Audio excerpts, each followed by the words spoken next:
Segunda-feira, 16 de junho de 2025. A previsão da inflação do Brasil recuou de 5,44% para 5,25%, segundo o Boletim Focus divulgado pelo Banco Central.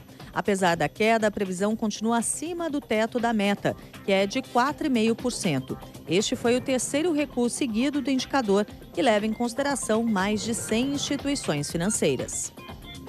A Caixa Econômica Federal começa a pagar nesta segunda-feira os benefícios do Bolsa Família 2025 referentes ao mês de junho. Os primeiros a receber são aqueles com número de identificação social com o final 1. O dinheiro vai ser disponibilizado nos últimos 10 dias úteis de cada mês. A exceção é o mês de dezembro, quando os pagamentos são antecipados. Policiais da Delegacia do Consumidor do Rio de Janeiro realizam uma operação contra uma organização criminosa suspeita de importar e comercializar clandestinamente medicamentos controlados para emagrecimento. A ação apura a entrada irregular de substâncias terapêuticas no Brasil sem qualquer autorização da Agência Nacional de Vigilância Sanitária e de órgãos reguladores. Segundo a polícia, o principal alvo confessou a participação no esquema. O embaixador dos Estados Unidos em Israel declarou que um prédio da representação diplomática norte-americana em Tel Aviv sofreu danos leves após ataques iranianos na noite de domingo. O diplomata esclareceu que a embaixada dos Estados Unidos em Jerusalém vai continuar fechada, segundo as instruções das autoridades israelenses, para permanecer próximo a abrigos. O novo ataque de Teherã contra Israel é uma resposta pela continuidade da ofensiva contra instalações militares iranianas. No horário de Brasília, 9h05.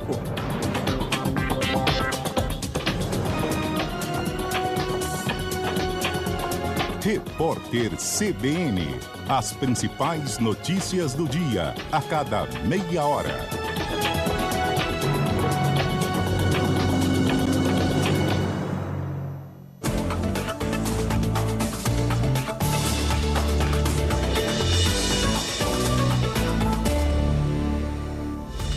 Você acompanhou as principais notícias do dia com a gente aqui no Jornal da CBN e agora segue com a programação da sua cidade. Obrigada pela companhia. Esta última meia hora do Jornal da CBN teve o oferecimento de Native, seu primeiro Allianz no Bessa.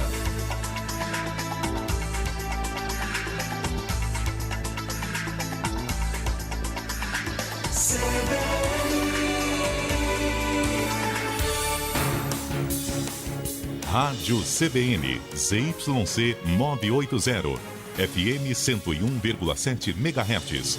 João Pessoa, Paraíba. 9h07.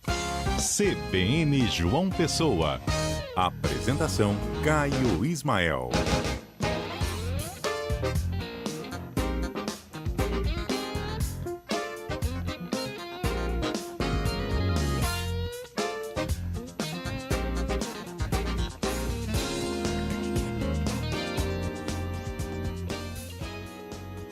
Mais uma semana começando, feliz demais em estarmos juntos em mais uma manhã aqui no CBN João Pessoa. Um ótimo dia para você, uma ótima segunda-feira. Hoje é 16 de junho de 2025.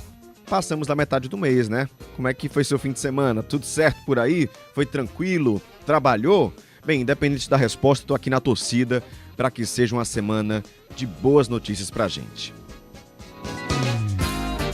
E para começarmos bem essa semana, essa manhã, te convido a participar comigo, a construir junto comigo o CBN João Pessoa, tá? Manda sua mensagem, seu bom dia, sua sugestão de reportagem lá no nosso WhatsApp 98132 4088.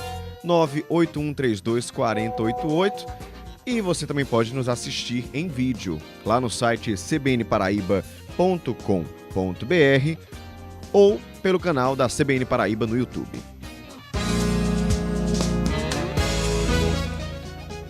Vou deixar de conversa e te contar agora o que é destaque nessa manhã.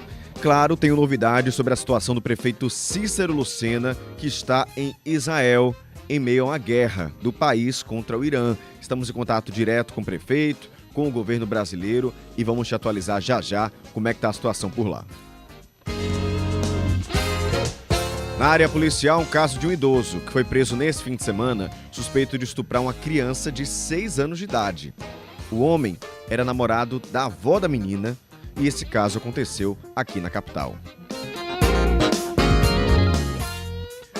9 horas e 9 minutos. Aqui no CBN João Pessoa, ficamos sempre de olho na política. João Paulo Medeiros, bom início de semana, bom dia para você. Oi, Caio.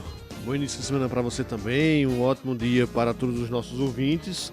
Hoje na coluna vamos, claro, trazer os desdobramentos também do caso lá de Cícero Lucena, que ainda está em Israel, mas vamos falar também de um parecer do Ministério Público Eleitoral que pode modificar a Câmara Municipal de uma cidade do Cariri do Estado. A gente conta os detalhes daqui a pouquinho na coluna de política. Também estamos de olho na CPI do concurso de Bahia. A Câmara da cidade tem apontado possíveis irregularidades nesse processo e deve pedir anulação. Já os concurseiros que passaram na prova estão alegando que a motivação para possível anulamento é política. 9 horas 9 minutos, 9h10, acabou de virar. Daqui a pouco tem também a coluna Abertamente com a psicóloga Moisete Neves. Olá, uma excelente segunda-feira para você, ouvinte da CBN. Você já usou ou conhece alguém que tentou fazer terapia com o ChatGPT? Porém, isso tem prejuízos e a maioria das pessoas não sabe. A máquina não é sua psicóloga e saúde mental não é fast food. Vamos conversar sobre isso na coluna Abertamente de hoje. Agora são 9h10. Trânsito.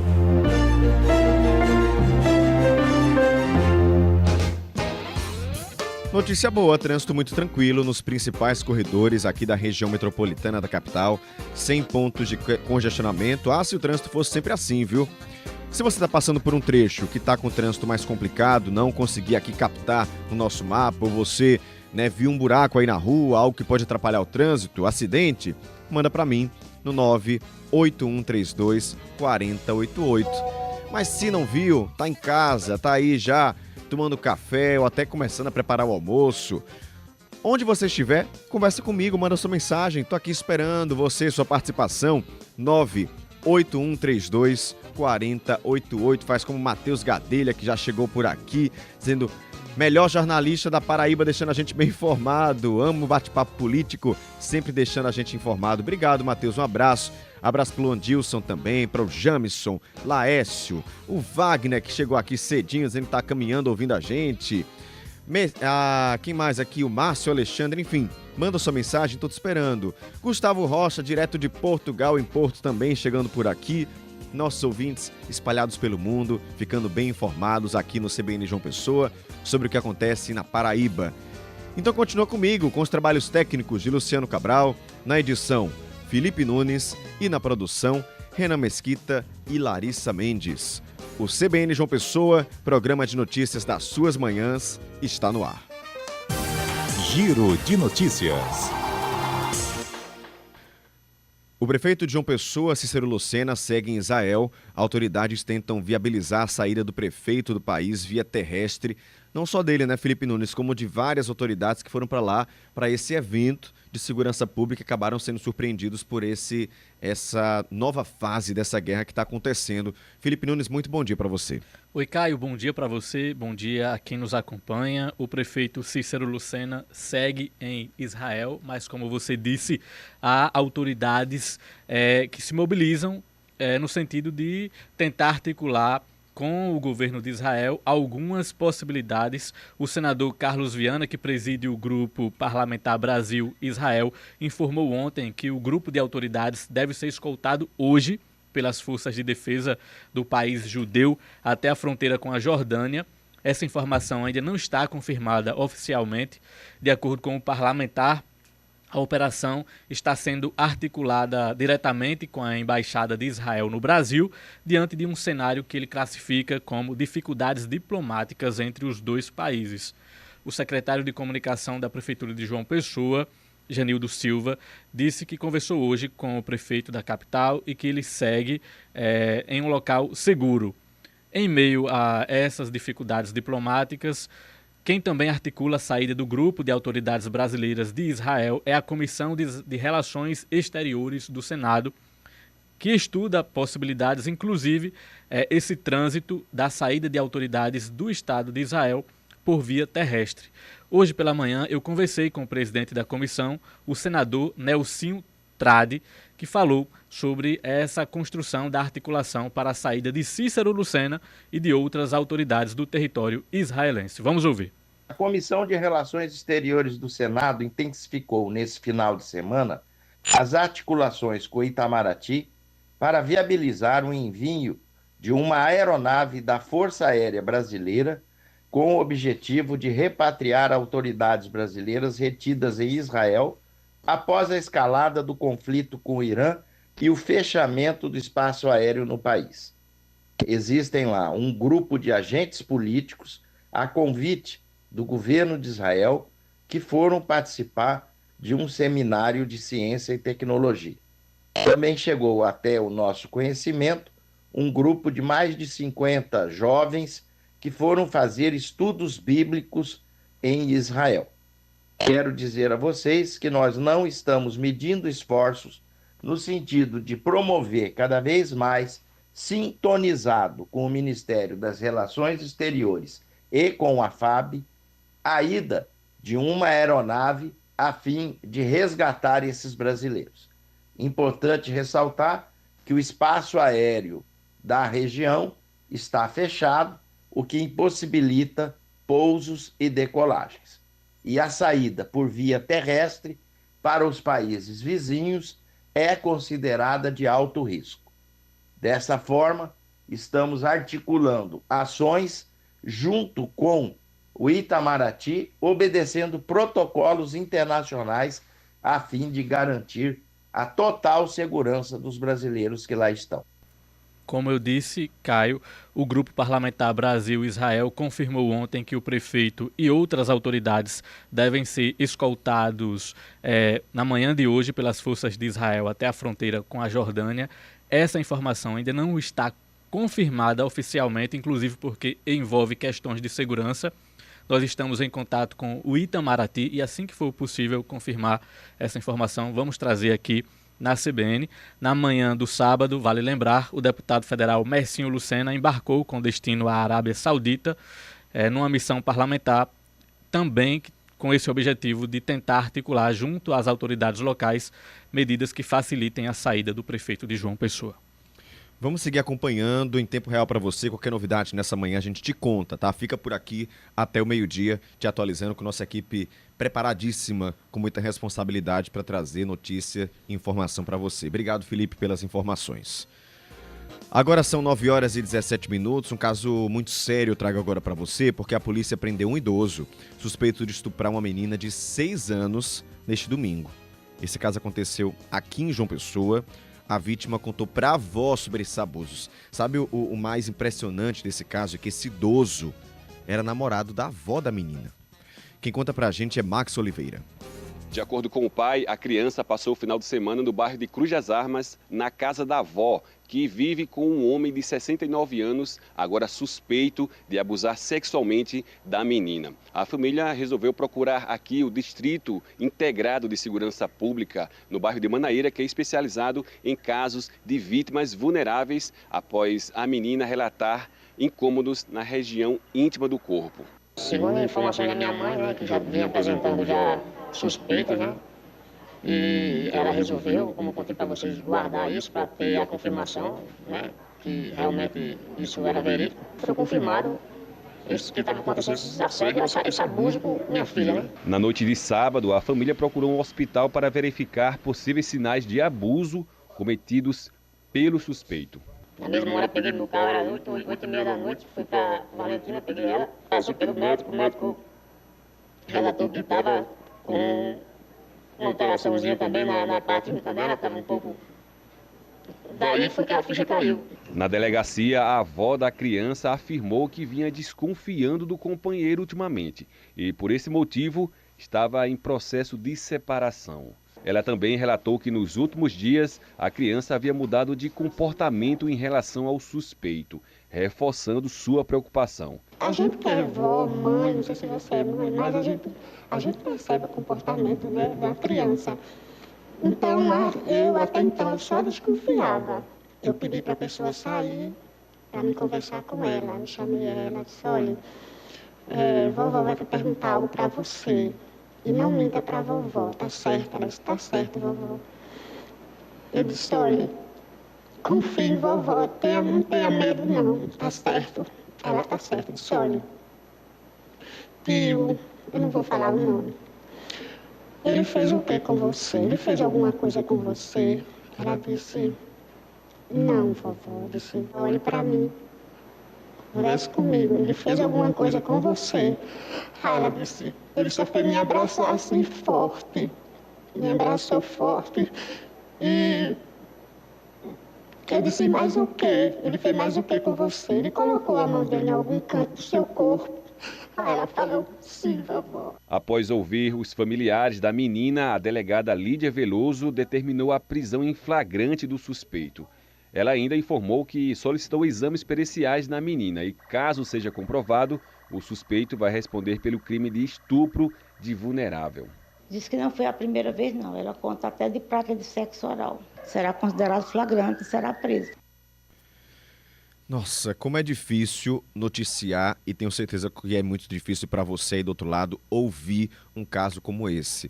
Mas é nosso dever, como jornalistas, como imprensa profissional, debater com você que está aí do outro lado o que está acontecendo com nossa sociedade. É importante a gente ter muito cuidado com nossas crianças, porque a maior parte desses casos, de acordo com as autoridades que investigam, que cuidam, que estão ali do lado das crianças também, a maior parte desses casos acontece num ambiente que é considerado seguro pelas famílias, né?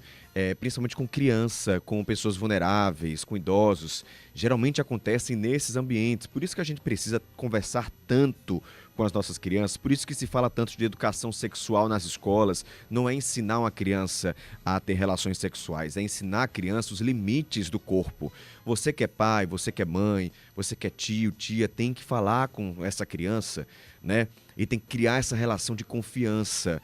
Infelizmente, temos que ficar 100% ligados e criar essa rede de apoio para proteger as nossas crianças. É preciso identificar, observar sinais que as crianças dão, mudanças de comportamento. Às vezes, muda do nada esse comportamento e você fica sem entender. Então, tem que investigar, tem que estar perto. Não são casos que acontecem fora de casa, a maior parte. Acontecem fora de casa também, mas geralmente é num lugar que é considerado seguro, né? É importante a gente fazer esse alerta, é importante a gente discutir isso. Infelizmente é algo muito ruim, inclusive de se ouvir a essa hora da manhã, mas é o que está acontecendo. É o que está acontecendo. E digo mais, porque eu trago agora número de estupros registrados na Paraíba nos primeiros 4 meses desse ano. São os piores nos últimos 10 anos. E a gente estende também para a situação das mulheres, né? A gente estava aí falando de uma criança, mas as mulheres que são a maior parte dessas vítimas. Dados atualíssimos, mostrando que não são casos isolados. Em 10 anos, nunca foi tão ruim esse número de casos quanto esse ano, nesses 4 primeiros meses. Os dados são do Ministério da Justiça e Segurança Pública. De janeiro a abril, foram 467 vítimas de estupro aqui no estado. Eu estou falando de vítimas de estupro, estupros que são registrados, estupros que as mulheres ou os homens têm a coragem, que a gente sabe que não é fácil, de ir lá e denunciar. Então, dos registrados, dos contabilizados, são 467 só esse ano, sendo 415 mulheres e 52 homens. A média de 4 vítimas de estupro por dia na Paraíba, de casos contabilizados, como já disse. Avaliando mês a mês, abril foi o pior. Os números são tão altos que só nos primeiros meses deste ano foram registrados mais casos do que todo ano de 2015, 16, 17, 18, 19 e 20, tá? Esses anos não registraram menos casos do que os 4 primeiros meses de 2025. A gente precisa debater isso. O que é que está acontecendo, né? Que estrutura é essa social que deixa mulheres, crianças vulneráveis para que homens possam simplesmente cometer crimes? Vamos estar sempre trazendo esse assunto e debatendo sempre que for preciso aqui na bancada da CBN, porque é nossa responsabilidade social fazer isso.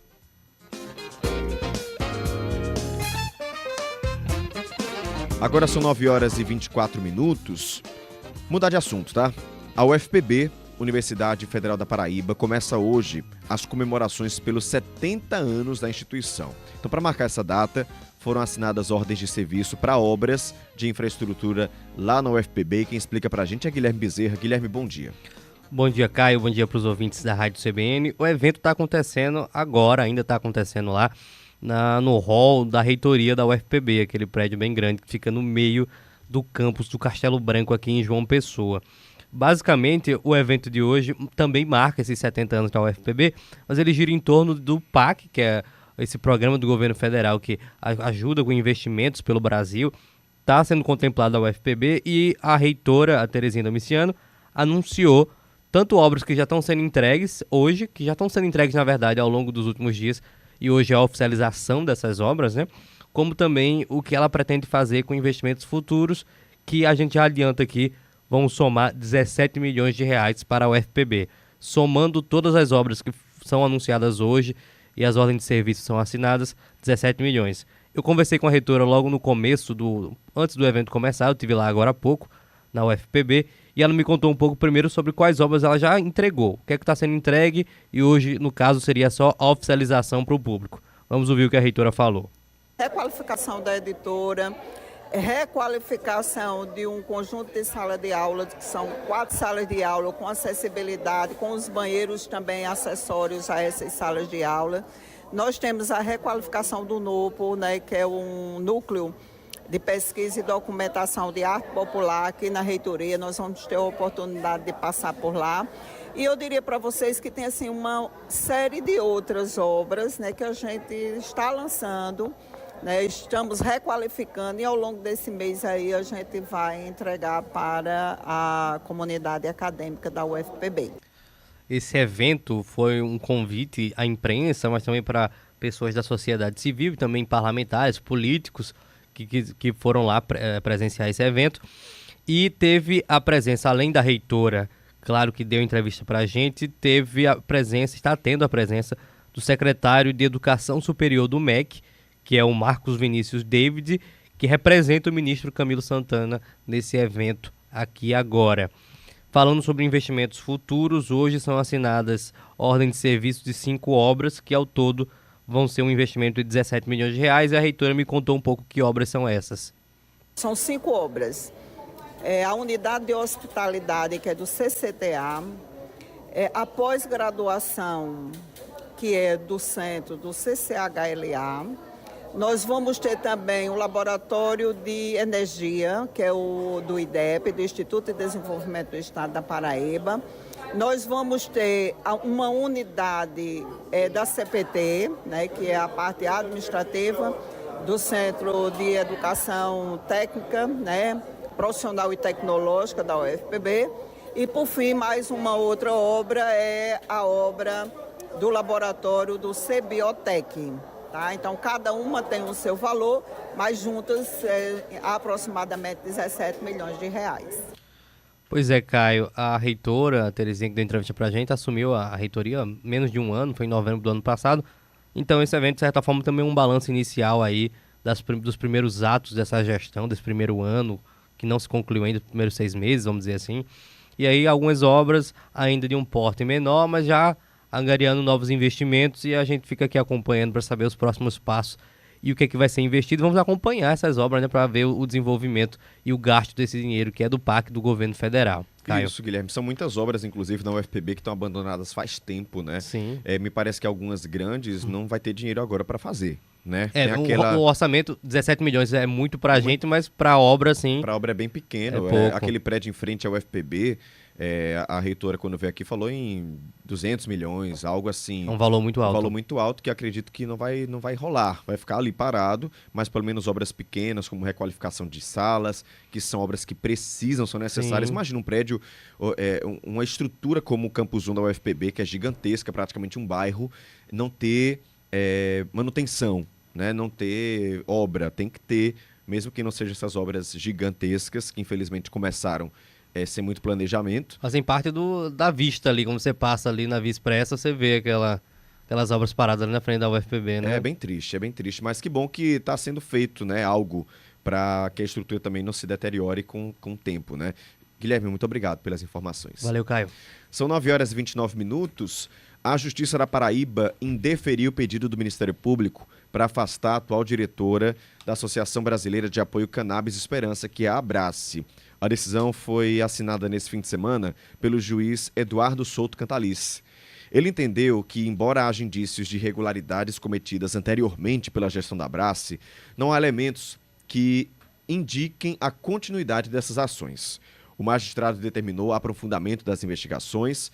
A Abrace é uma organização sem fins lucrativos. Foi uma das primeiras, inclusive, instituições aqui do país autorizadas a cultivar maconha para fins especificamente medicinais. Isso começou em 2017. Na ação, o Ministério Público cita a inexistência de um padrão gerencial marcado pela centralização, a ausência de prestação de contas, gestão de fachada e utilização de recursos da entidade para fins não vinculados à sua missão institucional. Em nota, a Abrace informou que a decisão judicial respeita o devido processo legal, reforça a importância da estabilidade institucional para que a entidade siga cumprindo sua missão social e que a diretoria continuará contribuindo com as investigações. Tem um prazo, inclusive, para que isso aconteça, né? A gente está acompanhando isso. A informação que nós temos é que tem 15 dias para apresentar a defesa sem afastamento, tá? São 9h30, aquela pausa rápida para as notícias nacionais e voltamos com política. Repórter CBN.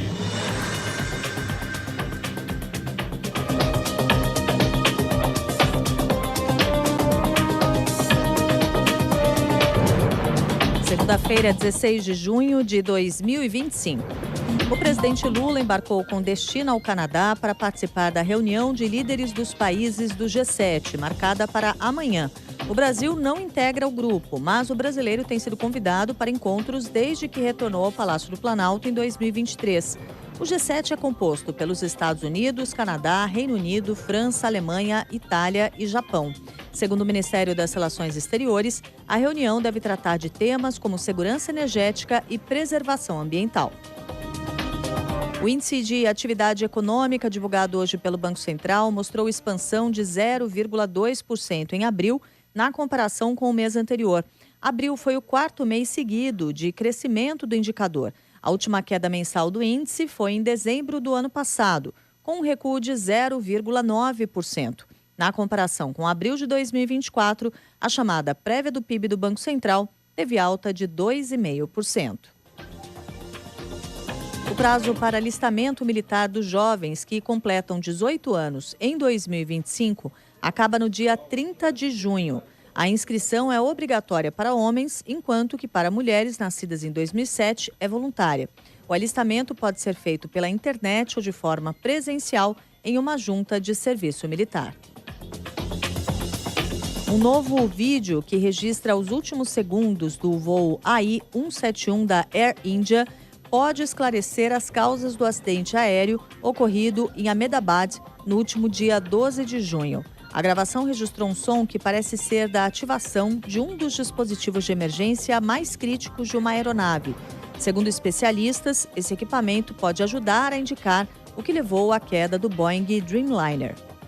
No horário de Brasília, 9h32.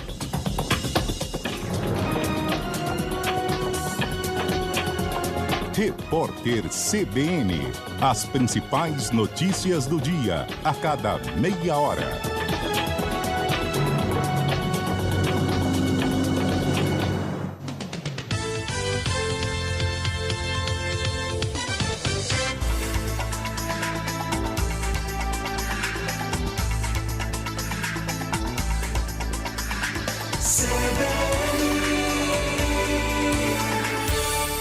CBN João Pessoa. 9h33. Política.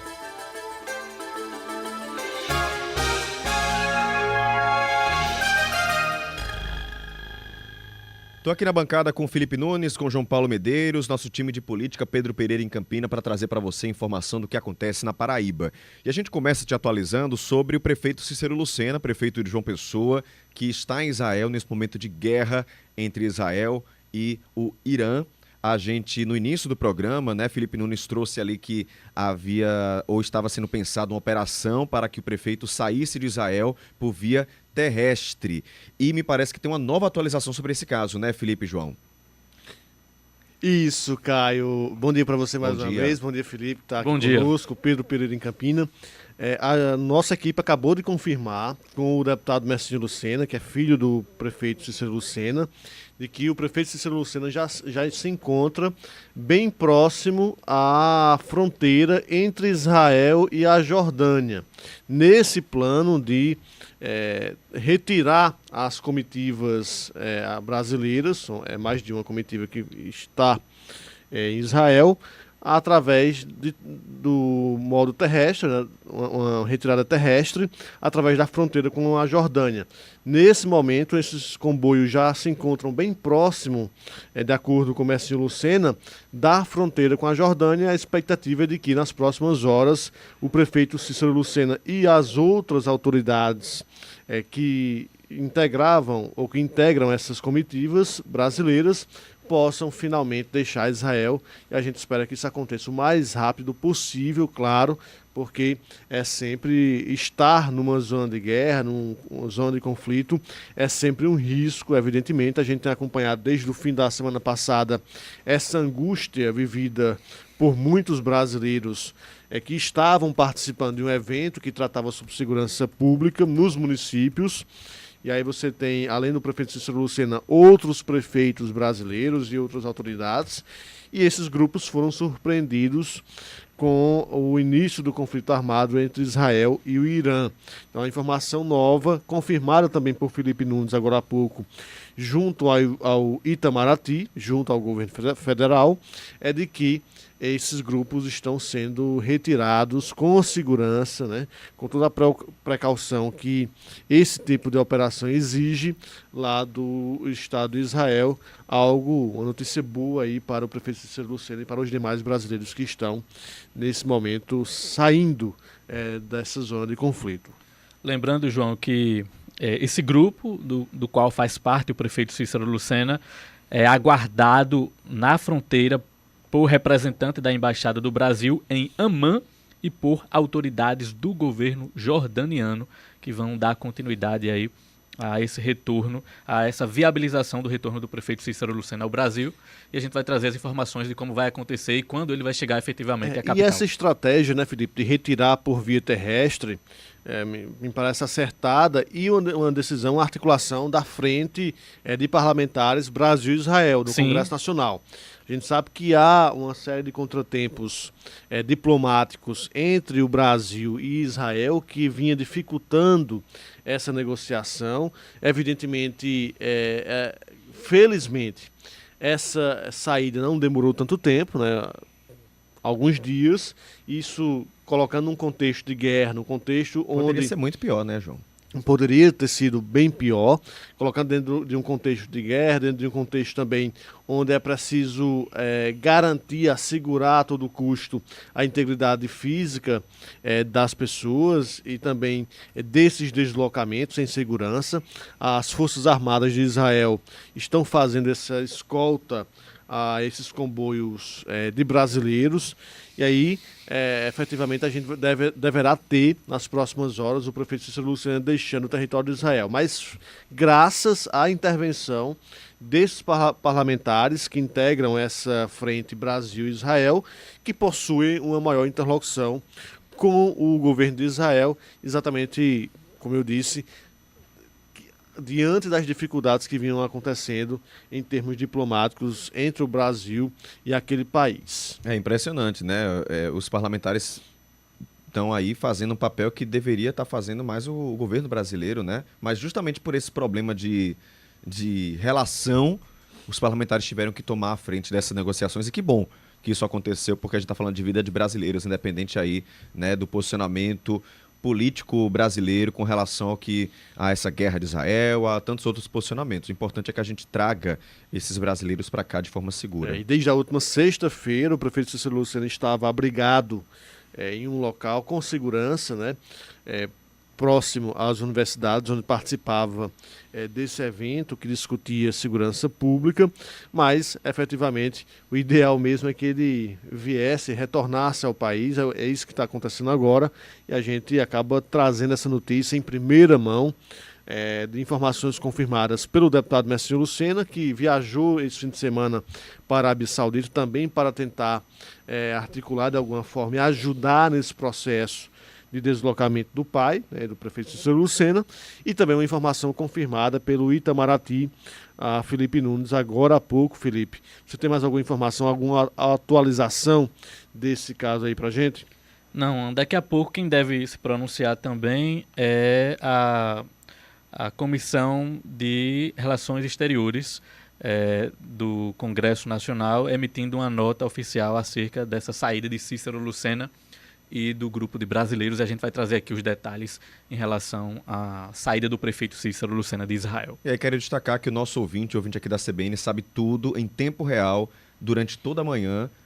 Quando o pessoal te contar no almoço, você já vai estar sabendo de todo o processo. Essa informação do deslocamento, Caio, inclusive, foi confirmada agora há pouco. Sim. Mesmo, né, pelo prefeito, aliás, pelo deputado Messinho Lucena, que está em contato com o pai e que nesse instante está em deslocamento, chegando já perto ali da fronteira entre Israel e a Jordânia. Então, é uma informação em primeiríssima mão daqui da Rádio CBN, que a gente compartilha com nossos ouvintes. Claro, vamos continuar acompanhando o fim desse deslocamento, esperando e torcendo para que tudo ocorra bem e que o prefeito Cícero Lucena possa deixar o território israelense. Quer continuar sabendo do que está acontecendo? Fica por aqui. Até o meio-dia, estamos atualizando em tempo real para você a situação do prefeito Cícero Lucena lá em Israel. São 9h41, eu vou mudar um pouquinho de assunto. João, vamos falar da Calvário, Operação Calvário. Parece que um processo. Veio lá do STJ para Paraíba, voltou para cá. Isso, Caio, depois da morte, do falecimento, né, do conselheiro aposentado Arthur Cunha Lima, que aconteceu infelizmente na semana passada, o conselheiro do Tribunal de Contas do Estado, o ministro Francisco Falcão, do Superior Tribunal de Justiça, do STJ, decidiu extinguir a punibilidade de Arthur Cunha Lima por conta do falecimento e também, por consequência, enviar essa investigação para a Justiça aqui da Paraíba, para o Judiciário aqui da Paraíba. Isso por quê? Porque nesse processo eram alvos, ou são ainda, investigados o ex-governador do Estado aqui da Paraíba, Ricardo Coutinho, ex-secretários do Estado e também o empresário Daniel Gomes, um dos pivôs da Operação Calvário, inclusive o delator de parte desse esquema investigado pelo Ministério Público Estadual. E nenhum deles tem foro privilegiado. O único que tinha foro privilegiado era Arthur Cunha Lima, por ser conselheiro do Tribunal de Contas do Estado, e aí por isso que esse foro atraía o processo para o STJ. Agora que Arthur faleceu, na semana passada, esse processo não tem mais nenhum dos alvos com foro, e aí o ministro Francisco Falcão decidiu determinar o envio dessa investigação aqui para o Estado da Paraíba. E aí, claro, eu não poderia deixar de comentar isso, porque fica a sensação, Caio, de que esses processos da Operação Calvário, que foram iniciados lá em 2018, 2019, 2020, essas investigações, elas só se movimentam por conta de situações como essa, do falecimento de alguém, de um dos investigados, o que é muito ruim, é péssimo, né? Porque, vejam, o cidadão faleceu semana passada depois de ficar afastado do cargo de conselheiro do Tribunal de Contas do Estado desde 2019. E desde 2019, o STJ, o Judiciário, não conseguiu dar uma resposta a essa demanda, ou para absolver ou para condenar. E Arthur acabou falecendo com vou até utilizar uma expressão simbólica, com a espada na cabeça da dúvida. Porque, afinal de contas, o judiciário não foi capaz de cumprir a sua missão principal, que é julgar os processos. Né? Isso tratando-se de STJ, de Superior Tribunal de Justiça. Mas há outros processos, ou outras ações penais que tramitam também aqui na Paraíba há anos, sem julgamento da mesma forma. Talvez a gente vai ter que esperar, aguardar mais alguém falecer para que outra movimentação dessa possa acontecer. É o que parece. Porque há muitos anos temos essas demandas, esses processos tramitando no judiciário. Alguns foram iniciados na Justiça Comum, depois foram encaminhados por uma questão de competência para a Justiça Eleitoral, após uma longuíssima discussão sobre a competência desses processos, se era da Justiça Comum ou da Justiça Eleitoral. A partir de uma decisão do ministro Gilmar Mendes e de um novo entendimento firmado pelo Supremo Tribunal Federal, decidiu-se que era uma competência da Justiça Eleitoral por conta dos crimes conexos, ou seja, pelas práticas terem relação com ilícitos eleitorais. E aí, considerando que as práticas tinham relação com ilícitos eleitorais, a justiça especializada, no caso a Justiça Eleitoral, torna-se competente para processar essas demandas, mas independentemente do foro, independentemente de onde está o processo, na Justiça Comum, na Justiça Eleitoral, o judiciário precisa julgar. Não dá mais para aguardar mais anos a análise desses processos. Nós temos acompanhado uma tentativa, uma busca do presidente do TRE, desembargador Oswaldo Trigueiro, para dar mais estrutura à Justiça Eleitoral por conta exatamente desses processos complexos, e temos acompanhado essa busca dele de tentar viabilizar isso, para que essas ações sejam finalmente julgadas. Mas é necessário que essa estrutura, essa maior musculatura da Justiça Eleitoral aqui no Estado possa ser revertida na análise, no desfecho desses processos, para que eles tenham um fim, para que o Judiciário possa fazer aquilo para o qual é pago, possa julgar. Né? E pago não de forma não menos generosa. Nós temos um custo muito elevado para manter a máquina do Judiciário. Então, é necessário, justo, é imprescindível que ele possa dar respostas e promover aquilo para o qual tem a função principal, que é julgar processos. É exatamente o que você disse, João. Quem perde são os dois lados. Os dois lados. Perde claro. a sociedade que está aí sem saber, sem ter um julgamento concreto, sem ter talvez até quantias devolvidas, e perde a pessoa que está lá. No caso do Arthur Cunha Lima, morreu sem ter um julgamento. Não é como você foi muito claro em dizer, morreu na dúvida. É um absurdo isso acontecer num processo que foi onde ele foi afastado em 2019. A gente pensa que foi ontem, mas 2019 faz 6 anos. E a gente tem o exemplo de Arthur Cunha Lima, mas temos outros exemplos aqui na Paraíba também. O ex-prefeito de Patos, Dinaldinho, foi afastado do cargo numa decisão liminar do Tribunal de Justiça do Estado e terminou o mandato de prefeito lá em Patos afastado. O ex-prefeito de Camalaú, Alexandro Bezerra, da mesma forma, foi afastado no primeiro mandato do cargo por conta de uma investigação do Ministério Público.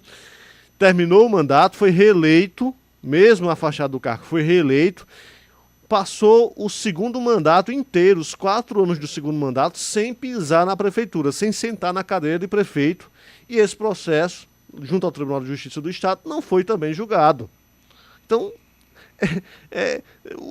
claramente, o Judiciário tem falhado ao demorar anos e anos para analisar esses processos mais complexos, essas investigações que apuram corrupção, que apuram peculato, que apuram desvio de dinheiro, que apuram lavagem de dinheiro aqui na Paraíba. Então, é necessário, por demais, que esses outros processos da Operação Calvário e também de outras investigações possam chegar ao fim, possam ter um desfecho. E aí as investigações não são os responsáveis, você não pode atribuir culpa ao Ministério Público nesses casos, você não pode atribuir culpa à investigação, mas sim, claro, ao Poder Judiciário, infelizmente, que não tem julgado essas demandas depois de anos em que elas chegaram à Justiça. É muito tempo, a sociedade fica desacreditada muitas vezes da Justiça, também né? A gente fala muito que a sociedade está desacreditada da política, mas fica da justiça também porque não vê esses atores sendo julgados na velocidade que muitas vezes a população em geral é julgada, né? São 9h48, seguimos aqui com nossa cobertura política no estado da Paraíba. Vamos para Campina Grande porque Pedro Pereira está por lá com informações sobre o Ministério Público ter dado um parecer que pode, né, Pedro, modificar a Câmara de uma cidade lá no Cariri. Conta pra gente, bom dia. Exatamente, Caio. Bom dia a você, bom dia aos amigos que ouvem a CBN João Pessoa, João Paulo Medeiros, Felipe Nunes, todo mundo aí na capital. Justamente, Caio, o Ministério Público Eleitoral deu procedência no último fim de semana a um pedido de cassação dos mandatos de todos os vereadores eleitos pelo partido PSD lá em São João do Cariri, importante cidade que compõe o Cariri da Paraíba. Essa recomendação do MPE surgiu após a constatação de indícios de fraude à cota de gênero nas eleições proporcionais do ano passado. A ação de impugnação de mandato eletivo, a famosa AIME, foi movida pelo partido União Brasil e alegou que o PSD teria registrado candidaturas fictícias femininas apenas para cumprir a cota de 30%, que é exigida pela legislação eleitoral atual. Mas ainda de acordo com a União Brasil, essas candidatas nunca tiveram a real intenção de disputar o pleito, ou seja, foram, na ótica do União Brasil e no entendimento do MPE, apenas candidaturas laranjas. Além da cassação dos mandatos dos vereadores eleitos, Caio, o MPE pediu também a anulação dos votos recebidos pelo partido. Caso essa recomendação seja acatada pela Justiça Eleitoral em primeira instância, a Justiça Eleitoral lá do Cariri, na zona eleitoral de lá, essa situação pode acabar resultando na redistribuição das vagas na Câmara Municipal de São João do Cariri entre aqueles partidos que participaram de forma regular das eleições. O PSD elegeu 3 vereadores no pleito de outubro passado lá em São João do Cariri. Foram eles Sonzinho, Danilo Medeiros e também o vereador Zé Roberto. Essa denúncia, claro, ainda será analisada pela Justiça Eleitoral, que vai decidir sobre a cassação dos mandatos e um possível recálculo dos resultados. Caso a ação seja acolhida, a composição da Câmara Municipal da cidade poderá ser alterada, mas vale lembrar que mesmo se a Justiça Eleitoral em primeira instância acatar a recomendação do MPE, existem ainda outras 2 instâncias, o TRE na segunda instância e também a instância federal. As eleições lá em São João do Cariri foram bem movimentadas, Caio, e reverberaram em recomendações do Ministério Público. Além dessa recomendação nas eleições proporcionais, na eleição para a Câmara Municipal, no mês passado, um outro parecer do MPE, esse assinado pela promotora Gláucia da Silva, recomendou a cassação dos mandatos do prefeito Francisco Joaquim Lucena, famoso Chico de Eulina, do União Brasil, e da sua vice, Estela Maracajá.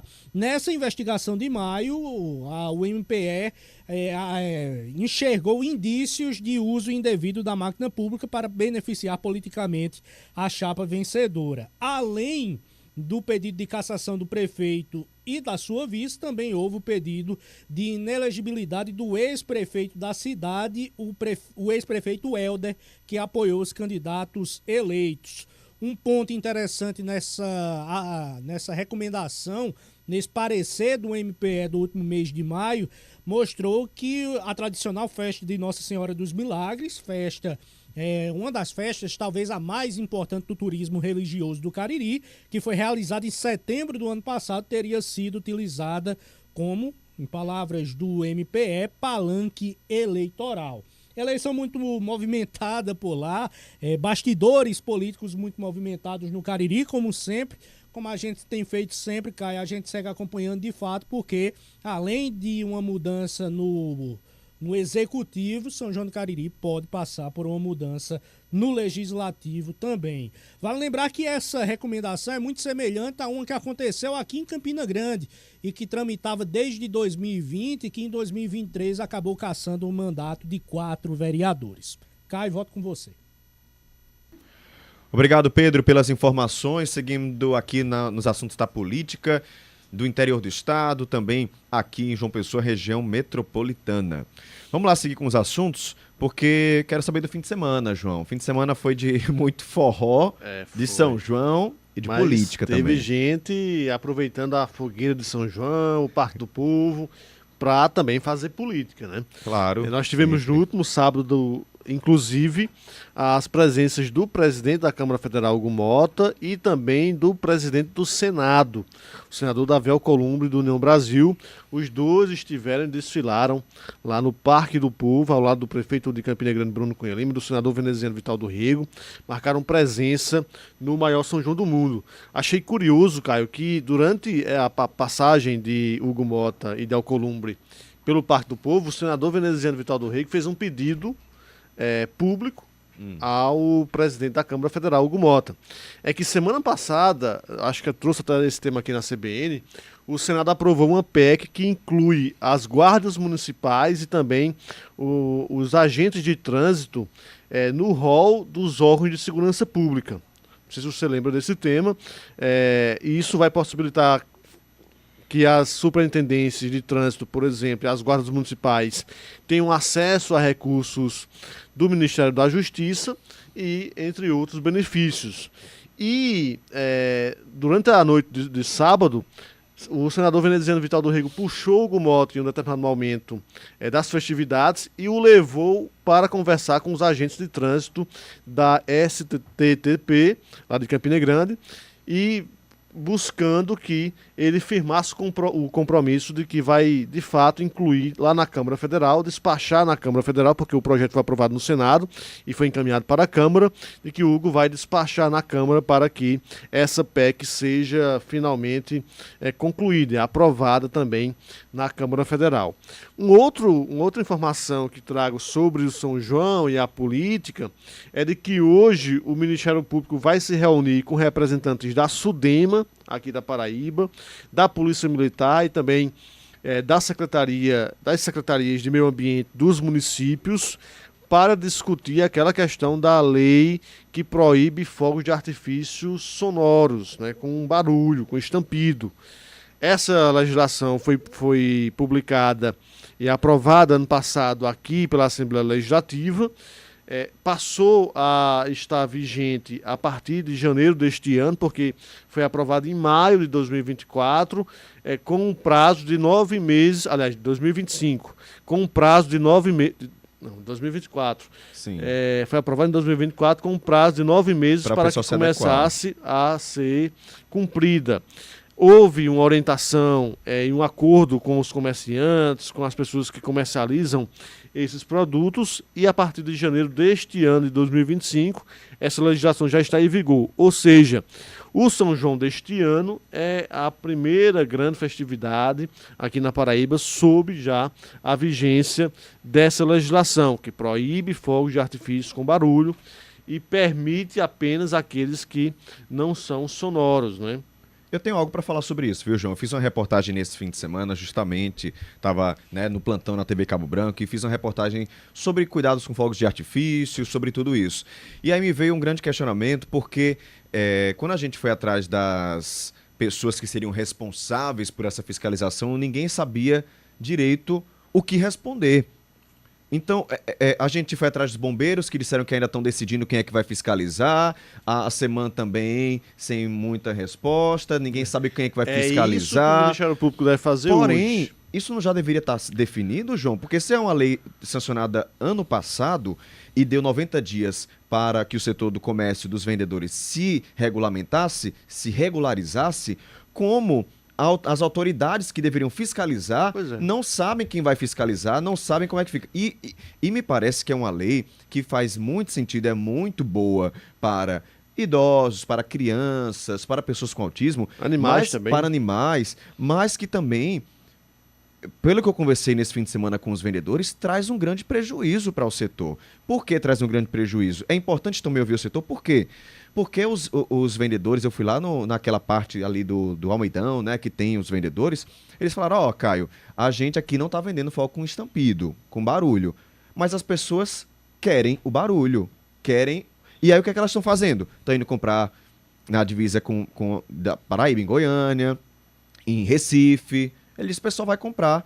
E a gente está ficando no prejuízo. Um deles, um dos comerciantes, disse que o prejuízo foi de R$50 mil, porque não conseguiu vender tudo que tinha de estoque nesses 9 meses. Enfim, é uma grande problemática com relação a essa lei. Por né? isso a importância da fiscalização. Essa reunião de hoje de representantes do Ministério Público com esses órgãos é exatamente para afinar esse processo, né, de fiscalização.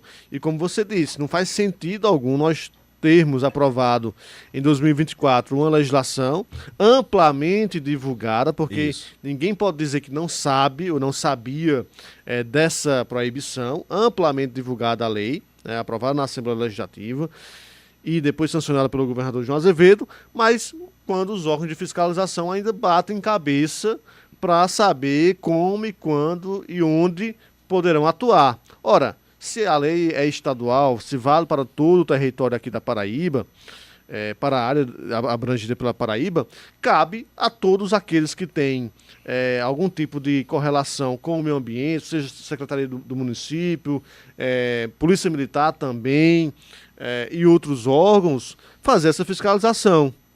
Como é que Polícia vai ser Ambiental. feita? Fica difícil, viu? Porque assim, é muito fácil fiscalizar o comerciante. Você vai lá e fiscaliza. Mas e aí, se alguém soltar na rua? A polícia pode parar? A polícia pode chegar, prender aquele material? Tem até o André Luiz chegando aqui dizendo, quero ver na campanha política como é que vai ser.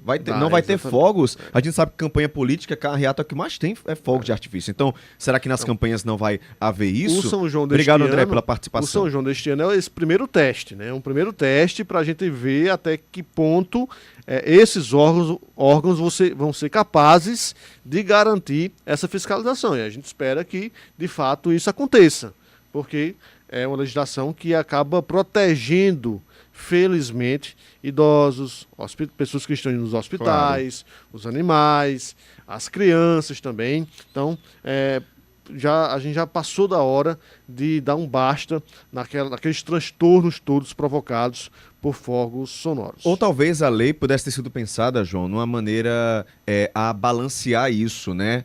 Evitar soltar esses fogos, essas bombas em locais residenciais, em áreas de hospital, talvez em lugares mais isolados. Talvez criar esse balanço para que também não houvesse esse prejuízo tão grande para o setor e para as festas. Mas, Caio, veja, se os órgãos de fiscalização funcionarem adequadamente, com o tempo não haverá mais esse prejuízo para os comerciantes. Por quê? Porque aquelas pessoas que porventura possam estar utilizando ainda desses fogos com barulho, com som, essas pessoas deixarão de utilizar a partir da fiscalização que irá apreender esses materiais. Então, no fim das contas, se a fiscalização funcionar, os comerciantes daqui também não terão essa competição irregular com os produtos vindos de outros estados. É isso. Obrigado, João, pela participação. Já ele volta com outras informações da política. São 10 horas e 1 minuto. Fica por aqui que eu tenho atualização para você já. Muita notícia chegando na nossa bancada. Repórter CBN. Segunda-feira, 16 de junho de 2025. A Câmara dos Deputados deve votar hoje um pedido de urgência para analisar o projeto que busca derrubar o decreto do governo federal que trata do aumento do imposto sobre operações financeiras. O requerimento foi apresentado pelo deputado federal Zucco, do PL. O presidente da Câmara, Hugo Mota, disse que a decisão de analisar a urgência do projeto foi tomada durante reunião de líderes partidários na última quinta-feira. O governo da Rússia disse que está pronto para mediar o conflito entre Irã e Israel caso seja requisitado. A informação foi divulgada pelo Kremlin. O porta-voz do governo russo também afirmou que Moscou está acompanhando o conflito no Oriente Médio e mantém contato com lideranças de Irã e Israel. Até o momento, Israel soma 24 mortos e 592 feridos, sendo que na noite anterior, 8 pessoas morreram no ataque de Irã contra Tel Aviv e Haifa. O Ministério da Saúde iraniano confirma 224 mortes e mais de 1.200 feridos nos 4 dias de conflito.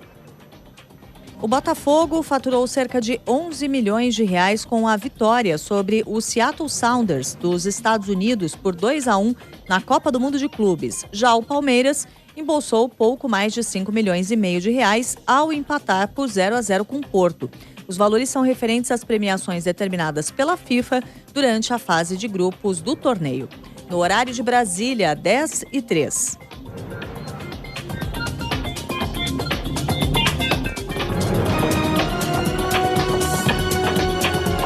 Repórter CBN. As principais notícias do dia, a cada meia hora.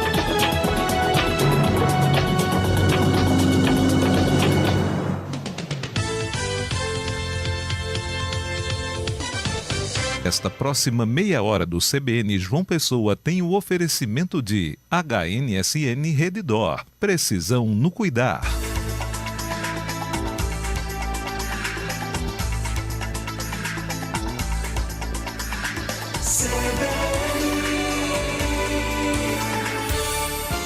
CBN João Pessoa. Apresentação: Caio Ismael.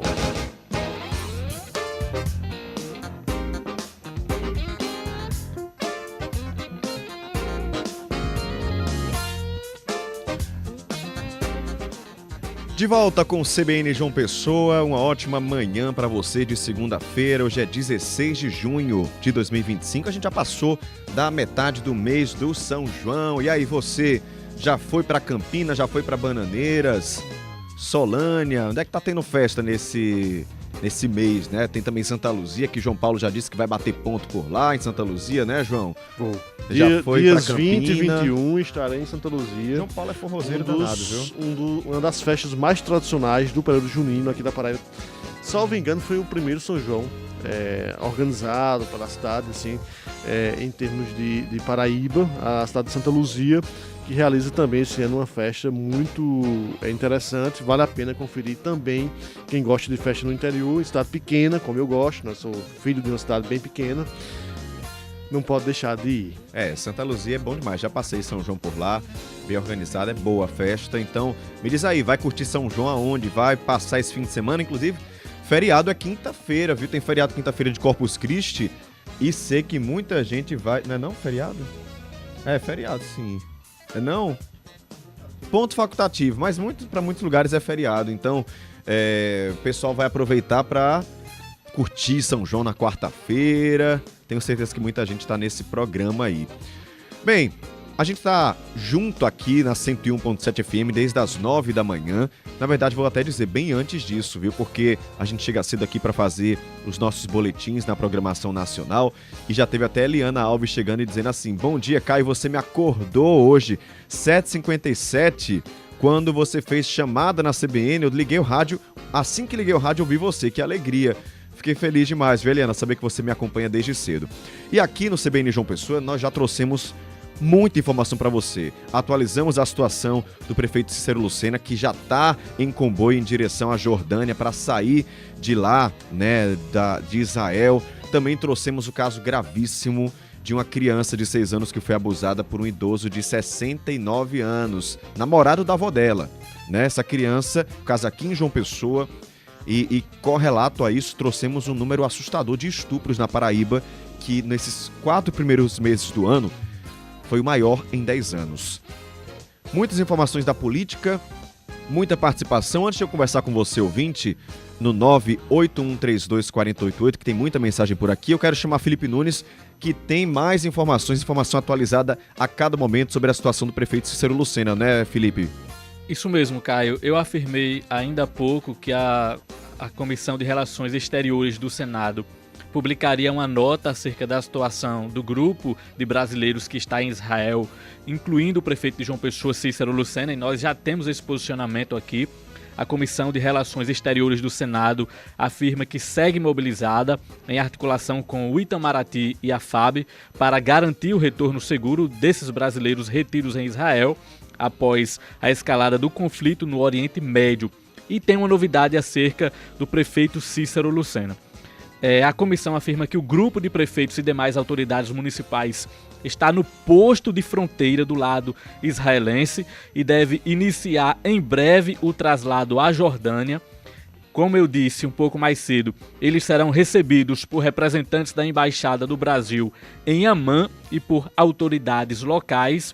Qual é a novidade? Dos 18 integrantes da comitiva municipal, 12 desses integrantes optaram por retornar por conta própria em um voo particular. Esse voo, segundo o senador Nelsinho Trade, foi organizado pelo prefeito de João Pessoa, Cícero Lucena. É o voo que vai retornar ao Brasil. Vamos repetir essa informação então para o nosso ouvinte, Felipe. Como é que vai ser esse retorno dos brasileiros lá de Israel? Isso, a informação do presidente da Comissão de Relações Exteriores do Senado informa que dos 18 integrantes da comitiva municipal que foi a Israel, 12 optaram por retornar por conta própria ao Brasil em um voo particular. Segundo o senador, que preside a comissão, esse voo é organizado pelo prefeito de João Pessoa, Cícero Lucena. Os outros 6 integrantes dessa comitiva permanecem em Israel e se somam ao grupo do consórcio Brasil Central, que reúne 22 autoridades estaduais, incluindo o governador de Rondônia. O Itamaraty trabalha com autoridades israelenses para viabilizar a retirada desse grupo nos próximos dias.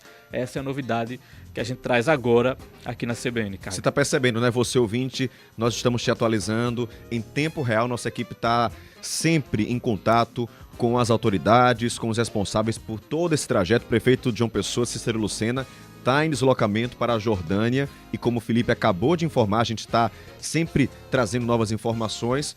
Ele virá num voo particular com outras quantas pessoas, Felipe? O prefeito Cícero Lucena vem em um voo particular com 12 pessoas. 12 integrantes dessa comitiva. Esse voo que está sendo organizado aí pelo prefeito Cícero Lucena. Atualização para você em tempo real aqui na CBN. Agora são 10 horas e 10 minutos. Antes de seguir com os assuntos, quero conversar com você, ouvinte, que é meu parceiro, minha parceira todas as manhãs. Eu nunca me sinto só, porque vocês estão sempre por aí conversando com a gente. Quero deixar um abraço para a Adriana, que está aqui perguntando se a gente conseguiu confirmar a informação para ela sobre o cover artístico. A gente está em contato, tá? Nossa produção está indo atrás dessa informação para nessa manhã ainda trazer essas confirmações para você. O Bruno Ellison também nos acompanhando direto de Bahia. O Matheus Gadelha falando, Caio, que absurdo esse caso da criança que foi estuprada, né? Mas a lei da gente é muito fraca para esses casos de estupro. Entre outros casos, a gente tem que ter leis mais rigorosas para esses casos. Tá aqui o Matheus Gadelha dando a opinião dele. Eliana, também aqui participando. Quem mais? Chegando. Tem o André Luiz. André Luiz falou o seguinte, Caio, a minha maior raiva é que logo logo esse homem suspeito de estupro vai estar solto. A culpa disso é a falta de justiça. E aí ele também mandou um áudio pra gente comentando outros assuntos. Vamos ver o que é que disse o André Luiz. Bom dia, Caio. Ontem eu estive lá no sítio São João e o Flávio José ontem deu um show, viu? Rapaz, o cara é uma lenda mesmo. É show demais, cara. Muito bonito lá, muito bem organizado. Parabéns lá, o sítio São João lá. Sítio São João, onde está acontecendo todo fim de semana, né? Todo sábado tem JPB1 direto do Sítio São João com aquela ornamentação muito linda que acontece por lá, programa sempre especial com Denise e Delmiro. E à noite, JPB2, é direto do Parque do Povo acompanhando os shows. Então, programação você acompanha também do São João na TV Cabo Branco, tá? 981324088. Manda sua mensagem, participa com a gente. Também o Jorge chegando por aqui, desejando bom dia. Obrigado, Jorge, um abraço pra você. Tem como comentar também, sabe, lá no chat do YouTube. Procura no YouTube CBN Paraíba, você acompanha nossos bastidores aqui com as câmeras do estúdio. E o Josiélio disse, bom dia, Caio. Tô ligado aqui em Mangabeira 8, um ótimo trabalho pra toda a bancada. Eliana falando, bom dia, líderes de audiência, como sempre os melhores, estou sempre antenada. Muito obrigado, Josiélio, muito obrigado, Eliana. Joaquim Cordeiro chegando também dizendo, tô na escuta aqui do Ministério Público. Joaquim, um abraço para você, um abraço para todo mundo aí do Ministério Público que está nos acompanhando. Vou seguir com os assuntos, vou seguir com nossa programação e você, claro, participa, manda sua mensagem, eu fico feliz demais. Você manda um oi, eu já fico feliz, tá? Mas claro, você também pode utilizar esse canal direto com a nossa bancada para sugerir reportagens, fazer denúncias. A gente preserva aqui a sua identidade, claro. Manda foto, manda vídeo, estamos esperando sua participação. Agora são 10 horas e 13 minutos. Giro de notícias. Quero saber se você, assim como eu, teve um susto danado no sábado. Eu estava assistindo TV E olha que eu noticiei a semana inteira que isso ia acontecer, viu? Mas estava ali assistindo TV quando percebi vários celulares dentro de casa tocando para um desespero. Todo mundo, meu Deus, o que é isso? O que é isso? Até que eu lembrei que se tratava, sim, de um alerta extremo da Defesa Civil que aconteceu no último sábado aqui em João Pessoa, na região metropolitana, também em Alagoa Grande, Itatuba e Coremas, na Paraíba. Esse serviço, gente, como nós explicamos, ele vai ficar disponível para um uso efetivo a partir do dia 18 desse mês, ou seja, daqui a 2 dias. É só para eventos extremos, que pode trazer risco à vida das pessoas. Foi um teste, você aí já está entendendo, caso isso aconteça de novo, a partir de agora, aí sim é algo sério, algo grave, que você precisa ficar atento. Durante o teste, os moradores receberam o seguinte alerta, a seguinte mensagem. Alerta extremo, Defesa Civil alerta de demonstração do novo sistema de alerta de emergência do Estado. Mais informações, consulte o site da Defesa Civil Alerta. Nas redes sociais, claro, o pessoal relatou o susto com essas notificações. Quero saber se isso aconteceu com você também. Onde é que você estava quando você recebeu esse alerta? Teve um susto? Já estava esperando porque ouviu aqui na CBN? Me conta aí no 981324088. E a gente começou com a diretora da Defesa Civil aqui na Paraíba, Márcia Andrade, que fez um balanço desses testes aqui no estado. Bom dia, Caio. Bom dia a todos que nos ouvem pela rádio CBN. A demonstração do Defesa Civil Alerta aqui na Paraíba foi muito positiva. Montamos a base no gabinete do governador, pois o presidente da República escolheu a Paraíba como o estado representante do Nordeste, para que ele pudesse acionar o alerta. Então, dentre outras pessoas, outras autoridades, se encontrava o senhor Joali Rodrigues Barros, que é o gerente da Anatel aqui na Paraíba. Ele levou telefones com chips de todas as operadoras que atuam aqui no estado da Paraíba. E no momento em que foi acionado em Brasília o alerta para a Paraíba, todos os telefones de todas as operadoras que se encontravam na base tocou. Tocou também nos municípios que eram alvo: João Pessoa, Alagoa Nova, Itatuba e Coremas. Houve relato de que alguns municípios vizinhos a esses municípios alvo, alguns municípios não receberam o alerta e também alguns telefones não receberam. Mas a gente lembra os pré-requisitos para que os telefones pudessem ser acionados. Era que fosse homologado pela Anatel, recebesse a tecnologia 4 e 5G e estivesse com seus dados móveis ligados. Mas, de uma forma geral, aqui na Paraíba, foi muito positiva a ação. Obrigado pelas informações, tá aí. A partir de depois de amanhã, esse serviço vai ficar disponível. Caso aconteça novamente, é realmente para você ficar atento, é um alerta. E já tem ouvintes participando. O André Luiz disse que faz parte do time dos assustados. Eu tive um susto. Eu fiquei pensando que o celular ia explodir. Não sei porquê. Na hora deu essa sensação. Meu Deus, será que tem algo aqui? O celular tá me avisando que tem alguma coisa errada. Mas durou 3 segundos esse meu pensamento, tá? Foi bem rápido. Tem também o Matheus dizendo: Caio, eu tava assistindo um filme. Quando meu celular apitou, pensei que era um vírus. Tá vendo? Tem aí, o pessoal teve susto. Mais um ouvinte aqui, o Naldo. Como é, Luciano?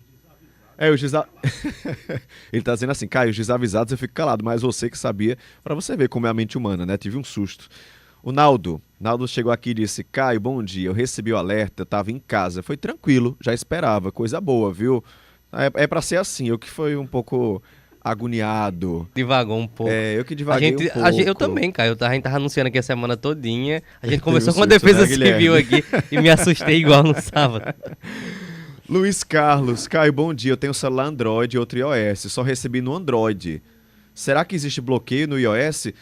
Acho que não, Luiz, porque eu recebi. O meu é iOS e eu recebi esse alerta, tá? Às vezes, eu tive um amigo também que era iOS e não recebeu. Não sei por que houve essa falha em alguns celulares que não receberam. Mas a ideia falou sobre estar com os dados móveis ligados, né? Talvez seja isso também. O meu celular estava no modo avião na hora, eu não recebi, mas foi por causa disso. O da minha mãe, que é Android, recebeu e a gente se assustou os dois. Pode ser isso, às vezes é uma falha na internet, né? É isso, ó. Vai participando comigo, quero saber onde é que você tava. Eliana disse que não ouviu porque tinha deixado o celular em casa, mas disse que tocou. Saiu, deixou o celular. Bom assim, viu? Às vezes é importante deixar o celular sem celular. E espairecer. Obrigado, Eliana. Obrigado a todos que participaram. A gente vai seguir com os nossos assuntos aqui, aproveitar que Guilherme Bezerra já está comigo, para falar sobre um assunto importantíssimo que diz respeito a muitas pessoas que fizeram concurso na cidade de Bahia. Você faz parte disso? Você está acompanhando essa novela? Pois é, a gente está acompanhando a CPI do concurso de Bahia, que acontece na Câmara de Vereadores, e Guilherme Bezerra tem novidade, porque o pessoal que fez concurso não está muito feliz com o que está acontecendo nessa CPI não, né, Guilherme? Pois é. Caio, bom dia mais uma vez para você, para o público da CBN. Até em relação às pessoas concursadas, existe uma certa divisão em relação à CPI, né? Porque a gente lembra que as pessoas que passaram no concurso de Bahia, que foi realizado ano passado, algumas já foram convocadas, algumas já estão trabalhando na prefeitura. E existe dúvida sobre a situação delas ali. E também tem um grupo que são os aprovados, que ainda não foram convocados, que está fazendo um barulho aí, que está se movimentando em relação a isso. O que a gente sabe de informação concreta, a gente anunciou aqui na CBN, no dia 22 de maio, que foi o início dessa CPI, dessa comissão parlamentar de inquérito lá na Câmara de Bahia. Hoje é dia 16, quase um mês de trabalho dessa comissão, 4 pessoas foram ouvidas. Essa informação a gente confirmou hoje com o presidente da Câmara de Bahia, Adriano Martins. Ele me falou que 4 pessoas foram ouvidas, uma é o denunciante, mais 3 pessoas da comissão desse concurso em Bahia. Para o nosso ouvinte, a gente vai lembrar brevemente sobre esse concurso. Ele foi anunciado pela gestão passada da cidade em 2021, sendo que a partir daí entrou numa briga jurídica e que em relação à empresa, em relação à banca, em relação a várias questões envolvendo o concurso de Bahia, fez com que passaram uns 3 anos sem nenhuma novidade, assim, sem acontecer o concurso. E até que finalmente, ano passado, aconteceu no mês de maio e foi homologado em junho o resultado do concurso. Aí a gente volta para esse ano quando começa a ter essas dúvidas em relação às pessoas que passaram, porque aí entra uma gestão nova, já é uma gestão diferente agora em Bahia. E tanto é que a última novidade em relação a esse concurso foi que a prefeitura anulou a homologação do concurso agora há pouco. A grande dúvida, o grande foco da CPI no momento é a comissão que presidiu esse concurso. E foi sobre isso que o presidente Adriano Martins me contou que esse é o principal foco desses primeiros trabalhos da comissão. A comissão que organizava o concurso, tendo como presidente o Rocha, que inclusive o mesmo é efetivo, encontra-se morando em um outro país. Isso não é normal, isso não é comum. Um cara que tem um concurso, uma estabilidade, inclusive um mega salário. O salário é em torno de 12 a 15 mil. E o Joãozinho, que também fazia parte da comissão, ele, no dia do seu depoimento, ele deixou bem claro que ele não tinha conhecimento que estava nessa comissão. Quando se perguntou qual o vínculo dele com a prefeita, a ex-prefeita, ele disse totalmente técnico, não tinha amizade. O outro funcionário, que é efetivo também, fazia parte da comissão, amigo do Rocha, disse, olha, Rocha era sempre quem tomava todas as decisões, ou seja, era uma comissão de fachada. Esse Rocha que foi mencionado pelo presidente Adriano Martins, ele é concursado à Prefeitura de Bahia, mas durante a gestão passada da prefeita Luciene Gomes, ele tinha um cargo de confiança, que era superintendente da CEMOB, a Secretaria de Mobilidade da cidade. Além disso, ele tinha um cargo como presidente da comissão que geriu o concurso de Bahia, e ele é o principal personagem, vamos dizer assim, dessa primeira fase da comissão de investigação dentro da Câmara.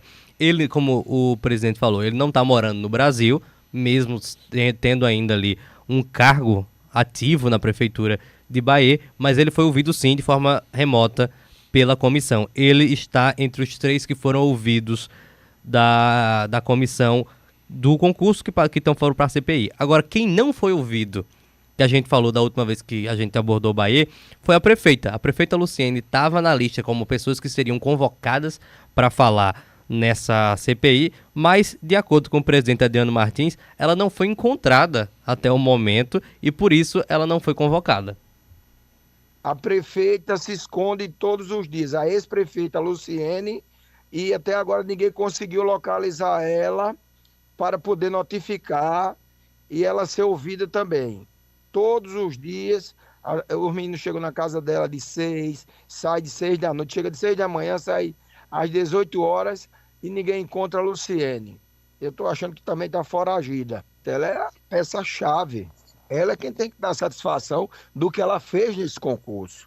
Essa empresa, ela não cobrou nada à prefeitura pelo serviço que foi feito. Porém, ela ficou com toda a arrecadação do concurso, cerca de 1.700.000. Quase 2 milhões para realizar um concurso. Você vê aí, declarações fortes. A gente está ouvindo o presidente da Câmara de Bahia, o vereador Adriano Martins. Que era secretário de Luciene até pouco tempo atrás que também, foi secretário de obras lá de Bahia. A gente já falou muito com ele em relação aqueles problemas que a gente noticia lá, aquele serviço que a gente fala. Ele era secretário dela, se afastou na época da eleição, novamente, que ele já foi vereador, para voltar à Câmara, voltou e agora voltou como presidente e está dando essa declaração aí, assim, forte, muito forte, em relação a onde está essa prefeita e sobre a expectativa de convocar ela para prestar esclarecimento. Ele falou que ela é peça central dessa CPI e a fala dela é muito importante para os próximos passos da comissão. Aí ele também falou sobre os aprovados. Existe essa questão, porque os aprovados eles têm muito medo do que pode acontecer nessa CPI, porque dependendo do resultado pode ser cancelado realmente o resultado do concurso, e a própria prefeita atual, que não tem nada a ver com a CPI, mas é a gestão de Bahia, já anulou a homologação do concurso. Então eles estão com medo, estão se valendo de uma posição do Ministério Público que pede que esses aprovados sejam convocados e empossados. Foi o que me falou a representante dos aprovados do concurso de Bahia, Angeline Lígia dos Santos. O Ministério Público agiu muito rapidamente para garantir que a Prefeitura de Bahia não desobedeça mais à Justiça e garanta os nossos direitos, porque esse decreto nada mais foi do que uma tentativa de frustrar os nossos direitos. É um decreto inconstitucional, então eu acredito que tenha sido por isso que o Ministério Público agiu tão rapidamente. O presidente da Câmara de Bahia, o Adriano Martins, ele falou que está do lado dos aprovados e que só vai sair, porque algumas pessoas já foram convocadas, alguns não, alguns sim, e ele falou que só vai sair quem for provado que entrou de forma irregular, ou seja, trapaceou no concurso. Não temos interesse nenhum em prejudicar quem passou no concurso, a não ser que seja comprovado aqueles que teve, que segundo comentam, ainda está sendo apurado, que teve um arrumadinho para que eles passassem, que se passaram a prova antes ou que já passou direto. Se esse daí, ele for realmente concluso que ele fez essa manobra, ele pode estar trabalhando onde for.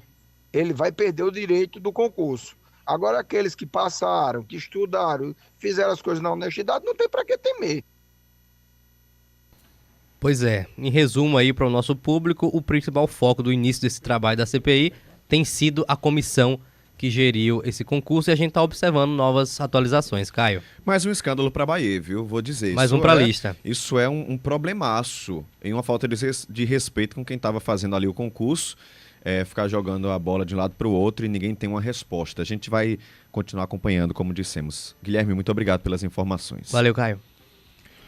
Agora são 10h27, a gente fala de um projeto da Energisa, para promover o consumo consciente e seguro de energia elétrica, especialmente entre famílias de baixa renda. Está acontecendo aqui em João Pessoa e em outras 3 cidades do estado.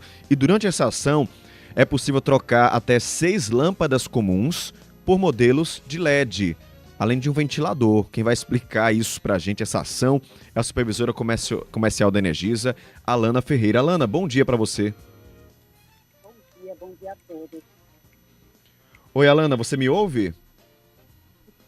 Você me escuta? Agora sim, tô te ouvindo, mas tá bem ruinzinha essa ligação. Eu vou tentar falar com você, caso não, a gente retorna a ligação para tentar melhorar esse sinal. Mas eu queria, Alana, que você me explicasse quem é que pode participar? Quem é que pode trocar essas lâmpadas? Me fala um pouquinho sobre essa ação e também sobre essa história do ventilador também. Bom dia a todos. Todas as comunidades, né, esse mês de junho aí aqui em João Pessoa, em vários locais, aí, em vários municípios, são comunidades, né, são clientes de vulnerabilidade social, né, que pode estar fazendo a troca dessas lâmpadas, né, além disso está ganhando e aprendendo, né, sobre o uso consciente da energia, fazendo um trabalho também sobre orientação sobre segurança também. Então, assim, são 2 dias, né, de pura contribuição, de compartilhamento de informação sobre eficiência energética. O ventilador, como é que entra o ventilador aí nessa história? As pessoas vão poder fazer uma troca também? Fez tanto sucesso, né, o último evento que a gente teve aqui em João Pessoa, que a gente está aguardando chegar novos equipamentos aí, né, agora troca de lâmpadas, e a gente está aguardando a chegada desses equipamentos para também fazer a troca. O objetivo mesmo dessa ação, não é, Alana, é conscientizar as famílias de baixa renda sobre o consumo consciente. Por que surgiu essa necessidade da Energisa de falar sobre esse tema? É importante não só para auxiliar na economia, né, a gente gerenciar o nosso consumo, porque hoje em dia a energia é um conforto, né? Hoje a gente, em ambientes mais quentes, a gente não vive, né, sem um ventilador, sem um ar-condicionado. Então, a nossa preocupação é que aquele cliente, ele use de forma consciente, né, aquele consumo de energia. Além disso, evitar o desperdício, né, de energia, porque é um bem precioso para todos nós. Então, tornar esse cliente nosso, essa comunidade, as pessoas, os nossos clientes, multiplicadores dessa informação. Importantíssimo falar sobre isso. A ação está em João Pessoa, em outras 3 cidades, não é isso? Vai para outras cidades do estado também? Como é que é o cronograma dessa ação? Nós estamos em João Pessoa, né, Caldas Brandão, Frei Martinho e Alagoa Nova, né, fazendo essa troca aí de lâmpadas, né, trazendo um equipamento mais eficiente para o nosso cliente e também trazendo contribuições sobre um consumo, né, e segurança também, que a gente fala muito, porque energia elétrica não tem cheiro nem cor. Então, a prevenção é o melhor caminho, né, para todos nós, para usufruir de forma segura. Quero agradecer a Alana Ferreira, supervisora comercial da Energisa, pela participação. Alana, um ótimo dia para você, bom dia e até a próxima. Bom dia para todos, um abraço, até mais. Agora são 10h31, aquela pausa rápida para as notícias nacionais e eu volto já. Repórter CBN.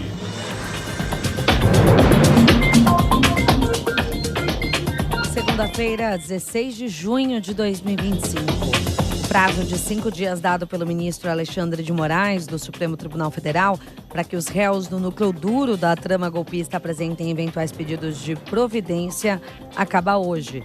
O prazo começou no final dos depoimentos dos 8 acusados na primeira turma do STF na semana passada. As defesas podem solicitar perícias e acesso a documentos e imagens de locais citados na ação. Um grupo de 12 integrantes da comitiva de políticos brasileiros que está em Israel desde a escalada de tensão com o Irã vai deixar o país. Os nomes dos integrantes da comissão não foram divulgados. O grupo segue por terra em direção à Jordânia. A informação foi confirmada à CBN pelo senador Carlos Viana, do Podemos, presidente do Grupo Parlamentar Brasil-Israel. O Paquistão anunciou que fechou toda a fronteira com o Irã por conta das tensões entre os governos de Teherã e Tel Aviv. A extensão da fronteira é de 940 quilômetros. O próprio Paquistão vem enfrentando uma onda de tensões recente com a Índia, com quem trocou ataques aéreos no mês passado pela disputa da região da Caxemira. O técnico Luiz Ubeldia não comanda mais o São Paulo. O treinador argentino de 44 anos pediu demissão e deixa o tricolor depois de 85 jogos em pouco mais de um ano de trabalho. Zubeldia entregou o cargo depois da derrota para 3-1 para o Vasco na semana passada. Essa foi a terceira derrota seguida do São Paulo no Campeonato Brasileiro. No horário de Brasília, 10h32. Repórter CBN. As principais notícias do dia, a cada meia hora.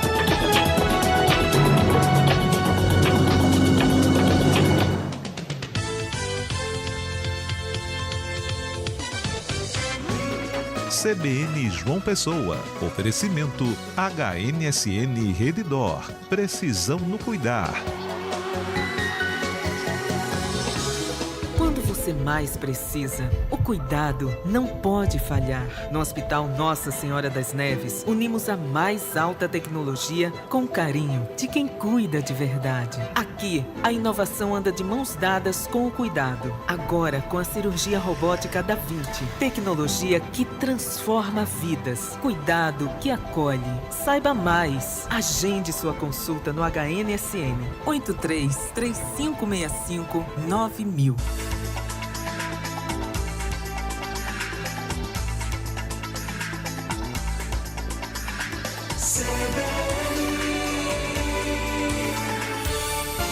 CBN João Pessoa.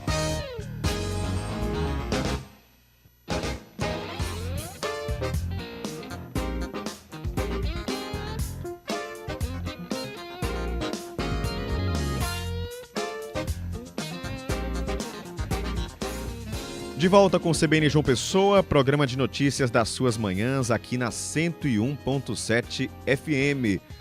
Participa comigo, manda sua mensagem, estou te esperando no 981324088.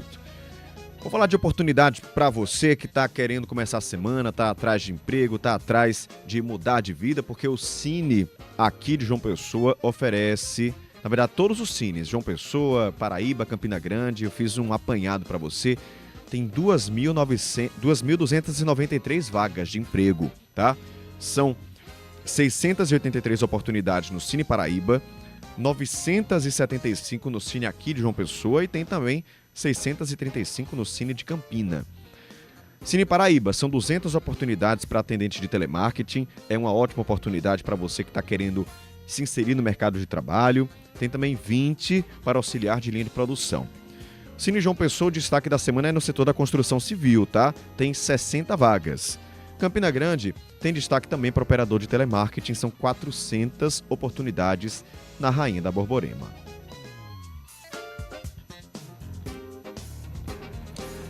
H 10h35, a partir de hoje, aposentados e pensionistas do INSS vão poder verificar nas agências dos Correios as respostas das entidades sobre aqueles descontos feitos nos seus benefícios. Muita atenção você que é aposentado e pensionista do INSS. A partir de agora, vão poder, a partir de hoje, conferir, verificar lá nas agências dos Correios as respostas sobre aqueles descontos que foram feitos em muitos benefícios. As justificativas vão ser liberadas aos poucos. Por isso, quem já contestou um desconto pode começar a receber as respostas enviadas e entender quais vão ser os próximos passos. Pode ser que a sua resposta ainda não tenha chegado. Então, para saber como fazer essa consulta, como tirar essas dúvidas, nós conversamos agora com o Superintendente Estadual dos Correios da Paraíba, Jackson Silva Henrique. Jackson, bom dia para você. Oi, Caio, bom dia a todos que ouvem a CBN. Vamos explicar para o pessoal que é aposentado, pensionista, qual é esse processo, qual o passo a passo? É só chegar na agência dos Correios, tem que levar algum documento, pode ser em qualquer agência? Isso, Caio, como você bem sinalizou, a partir de hoje, no caso, dia 16, já se pode ter respostas, né, do INSS. E especialmente, nesse primeiro momento, para aqueles que fizeram a consulta inicial lá pelo 135 ou até mesmo pelo aplicativo Meu INSS. Lembrando que os Correios iniciaram lá no dia 30 de maio o atendimento. Então, naturalmente, se completa 15 dias no dia 25 de junho. Mas, para todos aqueles que já completaram 15 dias úteis de atendimento, do primeiro atendimento, os Correios já estão aptos, já estão com as respostas, né? Elas estão vindo paulatinamente, mas você já está apto a ser consultada através do guichê de atendimento. Isso pode acontecer em qualquer agência dos Correios? Exatamente. Aqui na Paraíba, como já sinalizado, são 203 unidades que estão habilitadas e, basicamente, retorna à unidade com o número de protocolo do atendimento e com o documento oficial, com o CPF, para que se possa realizar a consulta, né? Nessa esteira, a entidade ela pode apresentar duas situações. A primeira é se ela não respondeu e a segunda é se ela pode também apresentar os documentos ou informar que está havendo alguma ação judicial nesse sentido. Caso ela não tenha respondido, não tenha apresentado nenhuma justificativa em relação aos descontos, o beneficiário ele não precisa fazer nada, ele apenas vai ficar aguardando, vai ficar acompanhando pelo próprio 135, pelo meu INSS, ou ainda retornar aos Correios para que tenha uma informação mais precisa do trâmite, de como está se transcorrendo a situação do INSS junto à entidade. Lembrando que essas cobranças elas serão realizadas do INSS, pelo INSS junto às entidades, através de GRUs, enfim, dessa natureza ou até mesmo medidas judiciais. Mas é importante lembrar que, se não houve nenhuma justificativa por parte da entidade, cabe ao beneficiário aguardar e ficar acompanhando. Agora, se a entidade apresentou algum documento ou ainda informou que há uma ação judicial, o beneficiário, de posse dessa informação, ele vai ter até 30 dias para contestar novamente ou reconhecer que realmente não foi devido. Eu lembro que agora que eu assinei, enfim. Mas se ele, olha, não reconheço, ainda assim não reconheço, ele contesta novamente e aí se abre um prazo onde ele vai aguardar as novas tratativas a partir do INSS junto à entidade. Estamos conversando com Jackson Silva Henrique, que é superintendente estadual dos Correios na Paraíba, sobre essa novidade. Os aposentados e pensionistas do INSS vão poder verificar a partir de hoje nas agências dos Correios se já tem uma resposta das entidades sobre os descontos feitos nos seus benefícios. Jackson, é preciso ir presencialmente ou essa consulta pode ser feita online ou até por telefone? Olha, a consulta junto aos Correios ela é feita presencialmente. O beneficiário ele segue até uma das nossas agências com o protocolo e um documento oficial. Posteriormente, a manifestação da entidade junto ao INSS, como eu sinalizei, quando a entidade, ela porventura, não responde. Então, a partir daí, o INSS vai proceder com aquelas medidas cabíveis de que confecção de guias de recolhimento da União ou até mesmo ação judicial, caso a entidade não traga de volta, não reembolse, né, os descontos indevidos. Então, a partir daí, desse outro momento, o beneficiário ele vai acompanhar pelo 135 ou até mesmo pelo meu aplicativo, né, pelo aplicativo meu INSS. Mas ele deve sim, no primeiro momento agora, se dirigir a uma agência de Correios, dado o prazo de 15 dias úteis após a primeira manifestação, ele se dirige a uma agência de Correios e realiza a consulta para saber em que pé está efetivamente o seu pedido, a sua contestação inicial. Jackson, que outros serviços oferecidos pelos Correios são ali oferecidos para aposentados e pensionistas, além dessa consulta das respostas? A parceria comercial junto ao INSS, ela já abrange outros serviços, especialmente o Ateste Med, que é basicamente para aqueles casos em que o beneficiário ou que o contribuinte, ele se vê acometido de uma incapacidade temporária e necessita do auxílio doença. Então, essa tratativa ela pode ser conduzida no guichê de atendimento dos Correios, ao qual ele apresenta os dados comprobatórios do seu afastamento, da sua incapacidade laboral, e a partir daí ele também faz o mesmo acompanhamento. São serviços distintos, para não gerar nenhuma confusão a quem nos escuta, mas é um exemplo de outros serviços que os Correios permanecem, né, ativos, que estão ativos dentro dos Correios pelo INSS. Então nós temos esses serviços aí, que abrange a cesta de parceria comercial com o INSS. Quero agradecer a participação do superintendente regional estadual dos Correios na Paraíba, o Jackson Silva Henrique. Jackson, muito obrigado mais uma vez por tirar as dúvidas aqui dos nossos ouvintes. E lembrando que a partir de hoje, aposentados e pensionistas do INSS podem verificar nas agências dos Correios se já tiveram respostas das entidades sobre os descontos nos seus benefícios. Jackson, um ótimo dia para você e bom trabalho. Bom dia a todos. Agora são 10h43.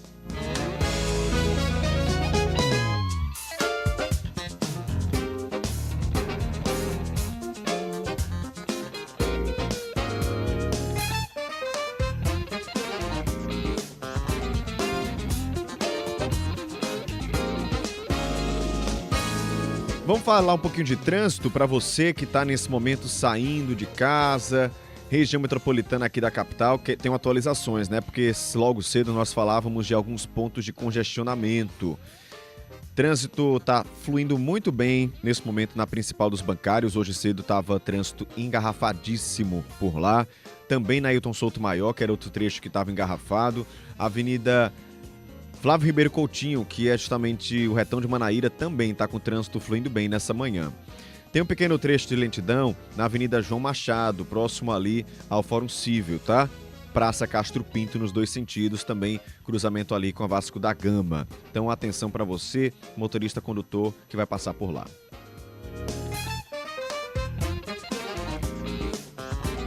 (10h44), jovens do sexo masculino que completam 18 anos agora em 2025 têm até o dia 30 de junho para fazer o alistamento militar obrigatório. Então, se seu filho, seu filho, na verdade, que é jovem do sexo masculino, né? Então, seu filho ou seu sobrinho, neto, completa 18 anos agora, neste ano, tem que fazer o alistamento até o dia 30 de junho. É obrigatório, tá? O prazo vale para jovens do sexo feminino também, que completam 18 anos e que desejam voluntariamente se alistar ao serviço militar feminino. Em nota, o Ministério da Defesa informou que, para ambos os casos, o alistamento pode ser feito de forma online, no site alistamento.mil.militar.br alistamento.eb.mil.br, mas também dá para fazer presencialmente em qualquer junta do serviço militar. O comunicado esclarece que o recrutamento militar se divide em 5 etapas. Tem o alistamento, a seleção geral, a designação, a seleção complementar e a incorporação à matrícula, que vão acontecer durante todo o ano. Desde 2003, as fases desse processo de recrutamento são as mesmas, tanto para a Marinha quanto para o Exército e a Aeronáutica. No caso do serviço militar feminino, o alistamento militar voluntário foi anunciado em agosto do ano passado. Inicialmente são oferecidas 1.465 vagas, sendo 155 para a Marinha, 1.010 para o Exército e 300 para a Aeronáutica. A previsão do governo federal é que a cada ano o número de vagas femininas seja ampliado.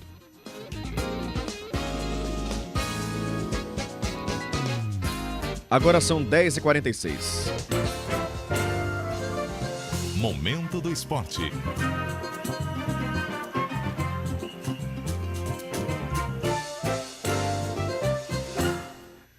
Juliana Bandeira, nesse momento, está de férias, está aí curtindo. Ela disse que ia para onde? Rio de Janeiro. Rio de Janeiro. Ju vai, inclusive, fazer maratona por lá, né? Vai virar maratonista. A gente deseja sorte para Ju.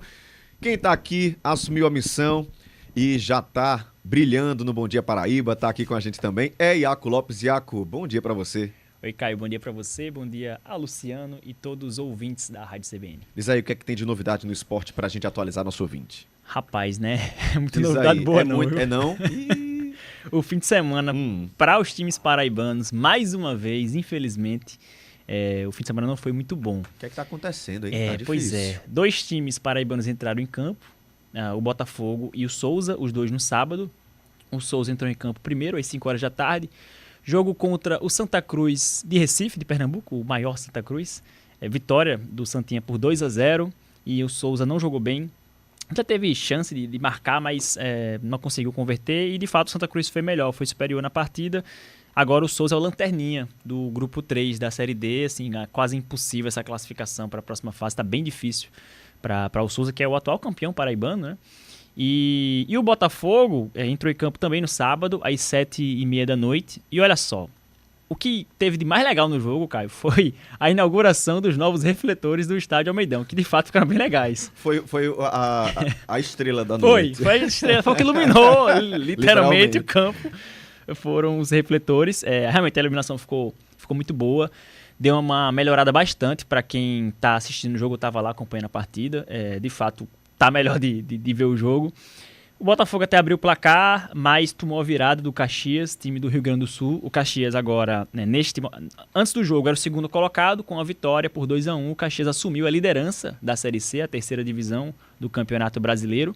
Já o Botafogo caiu mais ainda na tabela, salvo engano agora tem 15º, até não estou com essa informação precisa, mas acho que é a 15ª colocação, está bem pertinho da zona de rebaixamento, não vem em boa fase, só tem 2 vitórias na Série C, perdeu mais que ganhou, então assim, a fase não tá boa para o Belo e a gente espera que se recupere, né, assim, até o próximo jogo é só no fim do mês, no último fim de semana de junho, o Botafogo vai ter cerca de 14 dias para treinar e tentar melhorar essa situação que não é muito boa. A torcida saiu bem chateada, inclusive, com o pessoal da SAF, né, que assumiu o clube esse ano. Agora o Botafogo é uma empresa, ela é, inclusive, organizada por uma empresa que é a Belo Holding. É a dona hoje de 90% das ações do Botafogo, ela que está controlando, mas os resultados em campo não estão muito bons. Existe uma certa bagunça extracampo também, que não tem agradado nem um pouco a torcida, que teme um possível até rebaixamento.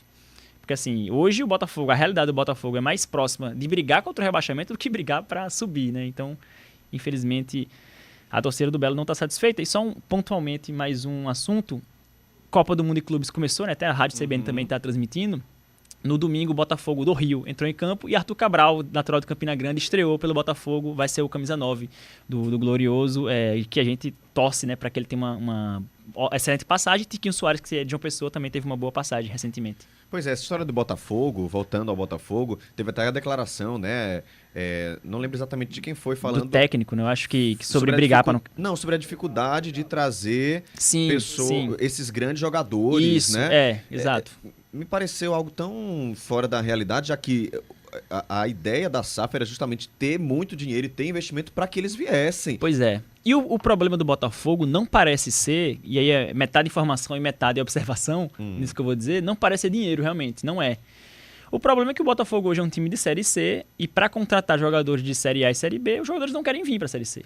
Não querem. Poucos vão vir. Aí, por exemplo, a gente teve aí no mercado um Wagner Love, que é um jogador que já se destacou bastante em grandes clubes brasileiros, veio pro Retrô, na Série C. Então, por que não o Botafogo não tentou o Wagner Love? Tá certo que ele já tinha Henrique Dourado, que aí é um cara bom pra posição, mas talvez exista um perfil parecido em outras posições. A realidade é que o Botafogo não conseguiu fazer uma boa janela agora no começo de junho. Vai ter outra em julho, dia 10 de julho, abre a última janela de transferências para a Série C, que aí o Botafogo realmente precisa ir ao mercado e, de fato, trazer jogador para resolver, principalmente jogador um camisa 10, um meio campo, um cara que resolva um jogo, porque a situação hoje do Botafogo não é boa. E é isso, o problema não parece ser dinheiro, não é dinheiro. O problema hoje é, de fato, ter esses contatos, o jogador querer vir, enfim, e o jogador conseguir sair do time que estava. Lógico que não é fácil, mas o trabalho precisa ser feito. E o time tem que entregar ou demonstrar que está com a estrutura né, de time grande, isso, de time que tem investimento. Então, exato. Se não tem mudanças, aquele choque de gestão que você vê e fala, poxa, a SAF chegou, a gente está com um centro de treinamento todo novo, a gente está com mais estrutura. E para ser justo, o CT do Botafogo, eu que frequento semanalmente melhorou. Lá, muito, assim, só que a torcida não vê, porque a torcida não está no dia a dia, né, da maravilha do contorno. Então a torcida não vê de fato essas melhorias estruturais. De fato, eu posso atestar, porque eu já trabalhei no Botafogo anos anteriores e estou trabalhando esse ano ainda lá no local mesmo. A estrutura do CT está muito melhor, está melhorando e existe hoje esse investimento. Ele existe, não é barato, porque a gente sabe como é construtora, que não é algo muito barato. E ele está sendo feito. Só que o torcedor, ele vê e ele só quer saber de verdade mesmo... Do resultado, né? Do resultado. O Galo foi dizer agora que não tinha, quando eu cheguei não tinha talher e prato para todos os jogadores. Alguns tinham que comer, lavar para os outros poderem comer também. Mas o torcedor não quer saber não se tem talher, se não tem talher, se tem garfo. Realmente, isso é algo muito triste do ponto de vista administrativo. Essencial, né? Que tem que ter. Mas o torcedor quer saber de bola na rede. Ano passado não tinha talher, mas o Botafogo liderou a Série C inteira. Então assim... Pro torcedor tá tudo certo. Agora tem talher, mas não tá ganhando, né? O problema é esse. Mas às vezes... Mas vou dizer, às vezes... É melhor... porque assim, sempre começa ganhando, liderando e morre na praia. Vamos ver se dessa vez vai ser a zebra. É verdade, é possível. Vai ser a zebra, tá péssimo quando vê, sobe. Eu conheço... tô nessa torcida pra que seja assim. Eu conheço muito torcedor que pensa exatamente do mesmo jeito. Prefere que comece mal pra se surpreender. Mal e surpreenda a gente positivamente, né? E de fato tem um histórico de muitos times que conseguem ir mal, na última rodada classifica e sobe. Isso acontece. Quem sabe. Iaco, e seleção brasileira, hein? Me fala aí, o que é que você tá achando? Né? Me fala tem aí muita coisa pra gente analisar também da seleção brasileira, né? A seleção brasileira está passando por uma transição muito grande, né? Com a chegada do Ancelotti, técnico italiano. E que bom, né? Que a gente tem hoje um dos melhores técnicos do mundo. Pô, o Ancelotti, mês passado, estava no Real Madrid, disputando... Estava no maior clube do mundo, é o maior, indiscutivelmente, e disputando as grandes competições. E ele hoje está na maior seleção do mundo. Ele sabe essa responsabilidade e é um cara que entende muito de futebol e, diferentemente da maioria dos europeus, ele tem um sangue latino muito forte. Não um sangue literalmente, porque o dele ele realmente não tem nenhuma descendência sul-americana, mas ele tem um espírito muito leve, muito parecido com os latinos, com os argentinos, com os brasileiros, etc. E ele se dá muito bem com os jogadores brasileiros, já tem um histórico muito forte. Então, assim, a tendência é que, de fato, ele consiga fazer um bom trabalho. A gente já viu na prática um bom começo de trabalho nesses primeiros jogos. Contra o Equador, ele já foi mais cauteloso, botou um time para não perder, e o time não perdeu, não sofreu perigo nenhum de perder o jogo. E contra o Paraguai, na segunda partida dele, o Brasil já ia dizer Botafogo, o Brasil já jogou melhor, de fato. Teve uma evolução, tanto ofensiva quanto defensiva. E aí o Brasil ganhou tendo um desempenho acima do normal e agora está garantido na Copa do ano que vem. Então, assim, para o Brasil nesse momento, nos próximos jogos, se eu não me engano, ele tem cerca de 8 a 10 jogos até a Copa. Agora ele pode trabalhar tranquilo, sabendo que se ele perdeu todos os jogos, tá tudo certo, ele tá garantido na Copa. Agora é realmente testar jogador, testar modelo de jogo. Acho que a seleção brasileira tá num caminho muito bom com ele. Não por conta da CBF, para ficar claro, que a CBF continua na mesma bagunça de sempre. Mas porque conseguiram trazer o maior técnico do mundo hoje e um dos maiores da história do futebol, assim. E se porventura Ancelotti conseguir ser campeão do mundo com o Brasil, aí acabou a discussão, ele seria o maior. É isso, eu tô na expectativa boa também com relação a isso. Iaco, muito obrigado, até amanhã. Valeu, Caio, valeu, pessoal, até amanhã. Agora, 10h55. Ela já tá aqui, ela que fez dobradinha nesse fim de semana, apresentou o JPB1 direto do Sítio São João, assisti, foi lindo demais. Depois foi pro Parque do Povo, menino, apresentou lá junto com o Carlos Siqueira. Denise Delmiro, muito bom dia pra você. Muito bom dia. Bom dia, Caio Ismael, bom dia, ouvintes da CBN. Eu tô aqui de virote, viu? É muito trabalho. A gente sabe que é assim, é São João. São João, tem que ser. Então é uma brincadeira, a gente se diverte, a gente brinca, a gente trabalha muito, minha gente. Vocês não têm noção, mas é um trabalho muito bom, porque é falando da nossa cultura, da nossa terra, né? E esse fim de semana tem mais, vai ter mais JPB1 de São João, vou trazer tudo pra vocês. Mas hoje, vida que segue, é segunda-feira. Bora lá para as informações do dia no JPB1. Estamos junto com a CBN, acompanhando de perto a situação do prefeito Cícero Lucena, que já está na fronteira com a Jordânia.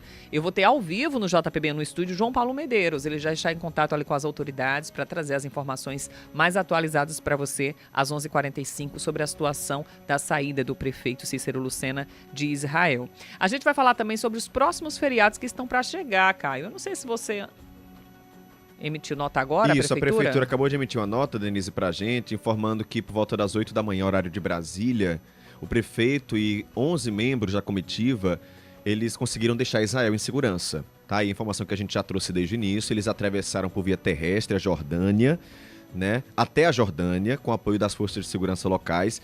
E a nota diz que foram dias de muita incerteza, claro, né? Além da dor do povo israelense, do povo iraniano e também por aqueles que estavam longe de casa buscando voltar, né, para cá. A prefeitura agradeceu, inclusive, né, os esforços de Itamaraty, do Congresso Nacional e de outras autoridades brasileiras para atuar, para garantir a proteção, deslocamento da comitiva. O prefeito, inclusive, de acordo com essa nota enviada agora pela prefeitura aqui para a CBN, já se comunicou com a sua equipe aqui de João Pessoa. Ele está muito emocionado e grato pelas orações, de acordo com a nota enviada pela prefeitura. Diz que todas as mensagens de gesto e solidariedade ajudaram ele nesse momento, né? Tanto de autoridades, parentes, amigos e cidadãos. O retorno para o Brasil está previsto para amanhã. A informação agora, que acaba de chegar aqui na nossa bancada, retorno do prefeito Cícero Lucena, está previsto para amanhã, de acordo com a nota enviada pela prefeitura, acompanhado pelo deputado federal Messinho Lucena, que está aguardando o prefeito na Arábia Saudita, tá? Cícero estava em Israel, só lembrando para vocês, desde o dia 9, participando de um programa de cooperação internacional, né, de uma agência do governo israelense voltada para o desenvolvimento. A participação do prefeito representava uma oportunidade estratégica para João Pessoa. No entanto, diante desse conflito, a missão foi interrompida e está aí informação. Retorno está previsto para amanhã, acompanhado do deputado federal Messinho Lucena, filho do prefeito, que está aguardando o prefeito na Arábia Saudita. Denise. Tudo certo, tudo atualizado na CBN e no JPB1 a gente traz mais detalhes. Caio, tem um feriadão chegando aí, né, Caio? Pra quem é servidor, pra quem é professor, pra quem mais? A turma aí que consegue, né, claro, e merece. Ponto facultativão, hein? Ponto facultativo, aí vem o ponto facultativo, aí vem Corpus Christi, aí vem o ponto facultativo, aí vem o fim de semana, né? Aí vem as vésperas de São João. E é feriado em Campinas, é feriado em João Pessoa. Então, a gente vai entrevistar ao vivo um advogado trabalhista para falar dos direitos dos trabalhadores nesse período. Claro que tem gente que já tem um feriadãozão, mega, ultra garantido, 6 dias direto. Bom demais, né? Mas também tem gente que vai ter que trabalhar. E aí, como é que fica? A gente vai trazer para você informações ao vivo de um advogado trabalhista. E tem outras informações do dia também. Tem comunidade direto de Mangabeira 8. Quem mora por lá sabe que tem ruas sem calçamento. A gente vai lutar pela comunidade como a gente gosta no JPB1. Tem uma reportagem muito legal para começar a semana, que é sobre mudança de carreira aos 30 anos. Olha só, a gente fala tanto, né, aos 40, aos 50, aos 60, mas aos 30 já tem gente querendo mudar totalmente. E achando que não pode, viu? Fala, nossa, já tô com 30, não dá para mudar não, começar do zero. Ou se dá. Claro que pode, dá sim, se é o seu sonho, se você tem isso em mente, o JPB1 vai te dar essa forcinha hoje. E essa tendência, Caio, tem surgido pós-pandemia, né? A gente passou por tanta coisa nessa pandemia, meu Deus, que a gente não sabia nem se ia estar vivo, que aí muita gente diz, nossa, se é o momento de eu realizar o sonho, de sair de onde eu tô para ir para outra carreira, eu vou agora. E aí Everton Corrêa entrevistou pessoas que têm esse histórico e que contam pra gente como eles conseguiram mudar totalmente de carreira para seguir o que tanto queria. Era a reportagem de hoje no JPB1. E tem muito mais, tem atualizações, a história do Pix automático, né? Está sendo atualizado também hoje, começa a funcionar essa nova modalidade nesta segunda-feira. Atenção você aí que tá ligadinho na CBN para saber mais informações também no JPB1. A noite de abertura das quadrilhas, da etapa estadual ontem aqui na capital, lá no busto de Tandamandaré, a coisa linda, minha gente. Eu tava vendo a reportagem, eu sou fã de quadrilha, enfim, quero ver vocês às 11h45. Todo mundo convidado, Denise, muito obrigado, boa semana para você. Obrigada. 11 em ponto, aquela pausa para notícias nacionais, mas fica por aqui que eu te atualizo de notícias locais já já. Repórter CBN.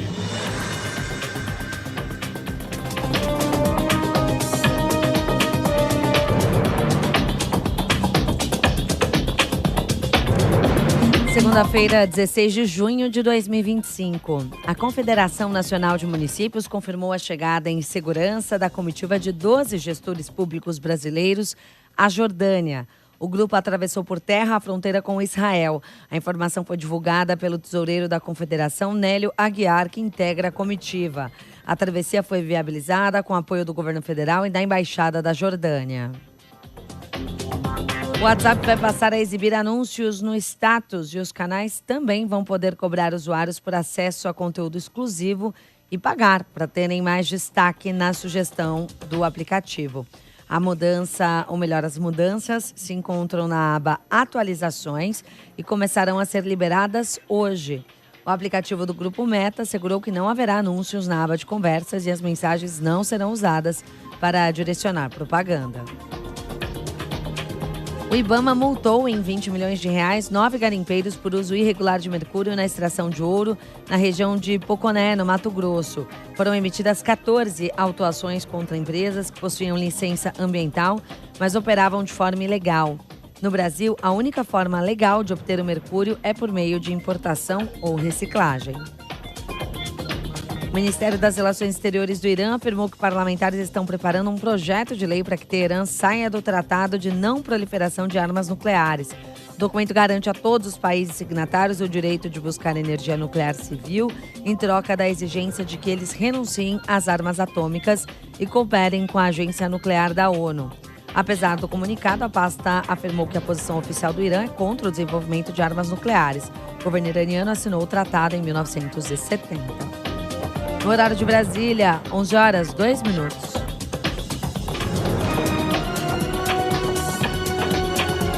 Repórter CBN.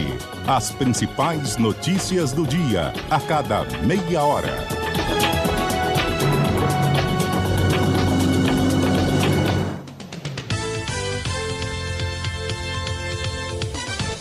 Esta última meia hora do CBN João Pessoa teve o oferecimento de HNSN Redditor, precisão no cuidar. Junho chegou com todos os santos, cantos, cheiros e cores. E o jornalismo da Rede Paraíba preparou a melhor cobertura da festa. Um mês inteiro direto dos cenários juninos do estado. Nossas equipes passeiam pelas tradições e manifestações culturais, celebrando junto com você. Na TV Cabo Branco, nos portais G1 Paraíba e Jornal da Paraíba, reportagens especiais, curiosidades e a programação diária dos festejos. Fique ligado nas nossas redes sociais com bastidores e conteúdos exclusivos, no qual boa o guia completo do nosso São João e aqui na Rádio CBN a repercussão dos principais assuntos das festas com informações de serviço e programação dos arraiás. É o jornalismo da Rede Paraíba, no ritmo da sanfona, do triângulo e da zabumba, de mãos dadas com você. CBN João Pessoa. Oferecimento HNSN Redditor. Precisão no cuidar.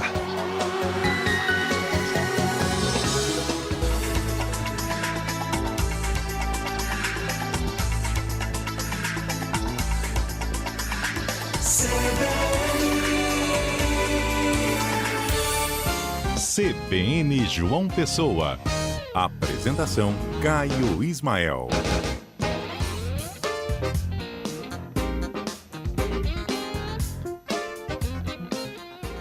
Muito obrigado você que escolheu passar amanhã comigo aqui no CBN João Pessoa. Estamos juntos desde as 9 da manhã, já são 11 horas, passou rápido, não foi?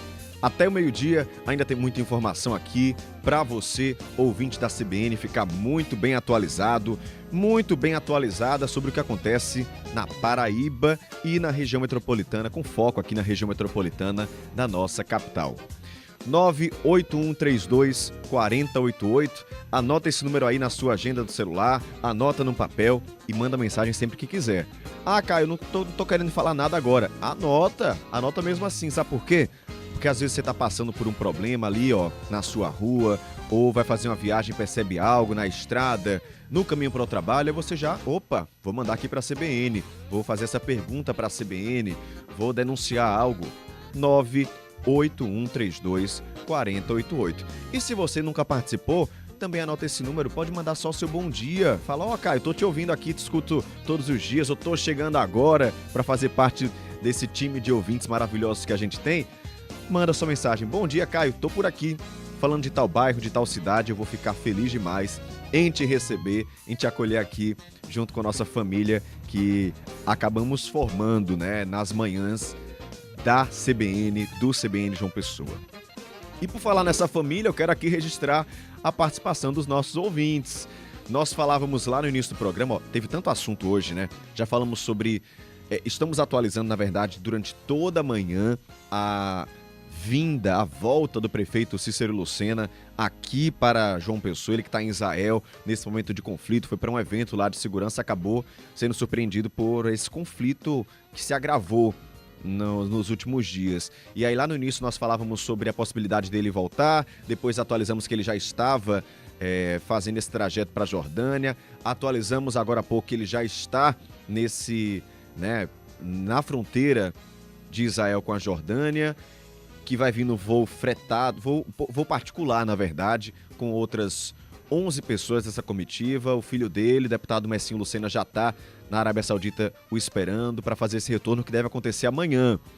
Também falamos sobre um caso seríssimo de um idoso de 69 anos que foi preso suspeito de abusar de uma criança de 6 anos. Ele que é namorado, ou era namorado, da avó da criança.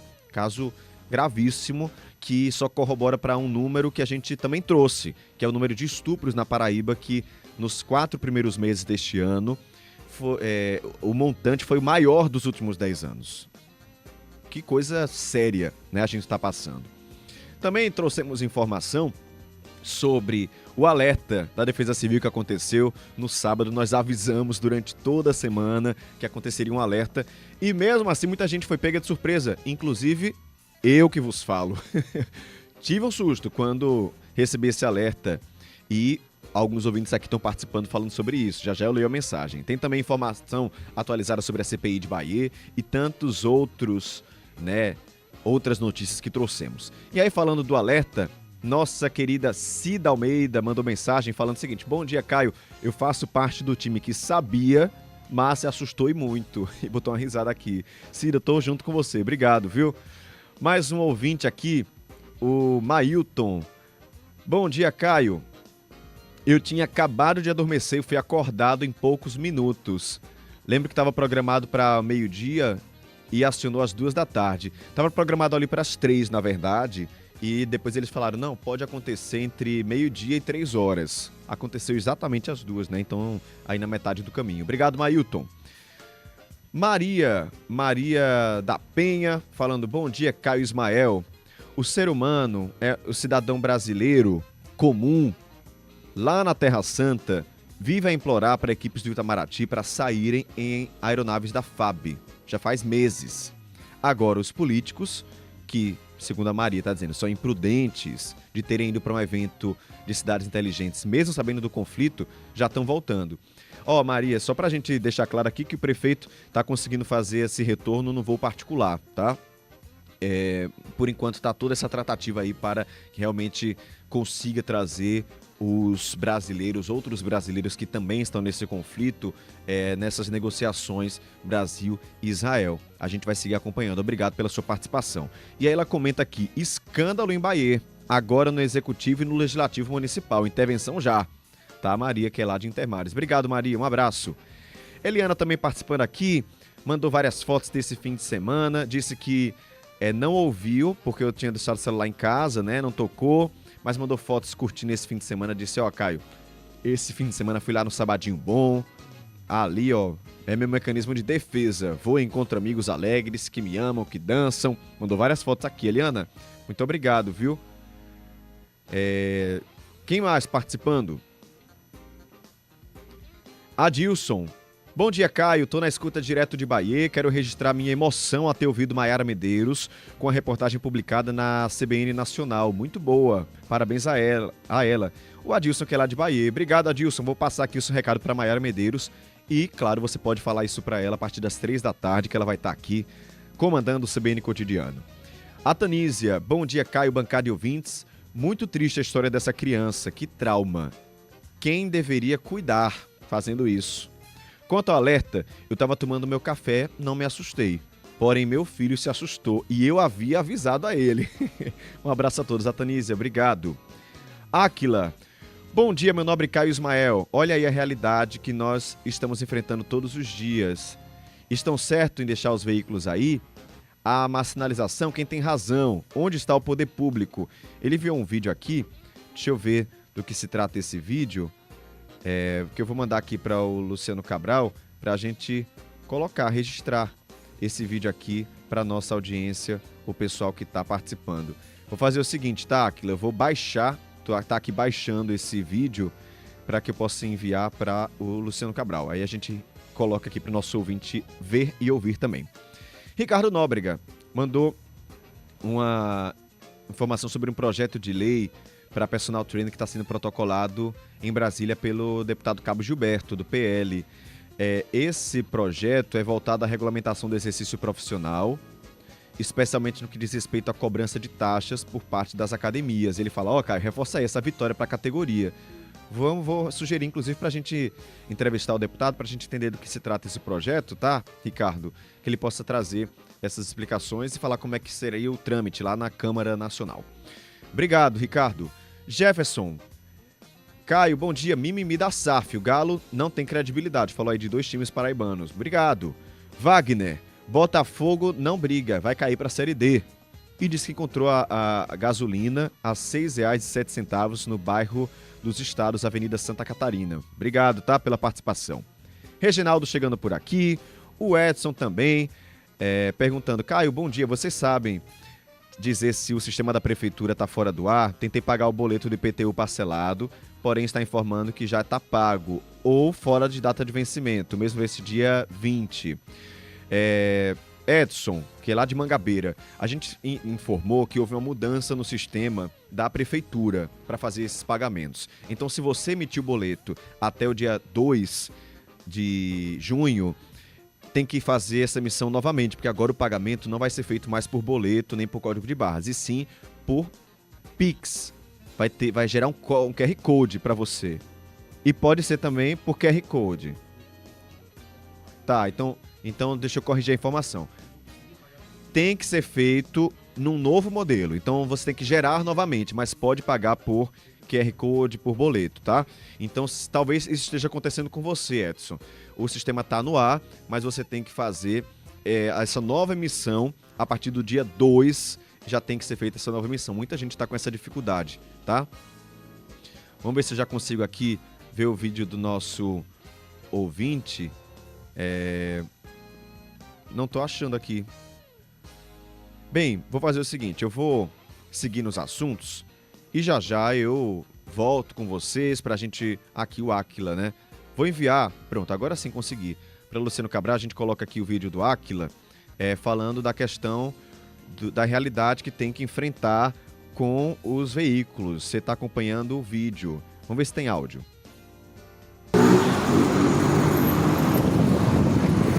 No caso aí só tem um vídeo mesmo e ele tá mostrando a realidade. Aí. A realidade diariamente. Olha quem vem atrás. Olha quem tá na frente. É garagem, ó. Mas deixa que isso aqui é pra bicicleta. Mas a bicicleta não tem vez. Nas ciclovias de João Pessoa não tem vez. Vez quem tem são eles. Entendeu? Olha, o outro pedaço da ciclovia. Entendeu? Quem tem vez na ciclovia de João Pessoa? Os carros, moto e as bicicletas lá na frente, ó. E eles atrás, ó. Tá vendo como é interessante? É de muito interessante, né? Tá aí, vídeo do nosso ouvinte Áquila. Eu não tô conseguindo identificar exatamente onde é. Eu tô esperando ele me dar essa resposta. Mas eu acredito que esse vídeo tenha sido feito ali na principal de Mangabeira, né? Eu vou esperar essa resposta para a gente tentar entender exatamente onde é esse vídeo. Mas, pelo que me parece, ou pode ser a principal do Geisel também, eu vou esperar ele dar essa resposta. Mas, independente de onde for, o que o vídeo está mostrando são vários carros estacionados na ciclovia. Vários carros estacionados na ciclovia. Eles viram estacionamento. É assim em João Pessoa. Ou seja, está mostrando um problema de fiscalização da CEMOB, né? A gente está tentando identificar exatamente. Você consegue ver, são vários carros, gente, estacionados na ciclovia. Mangabeira, ele está falando que o vídeo foi em Mangabeira. Pronto, então tá aí.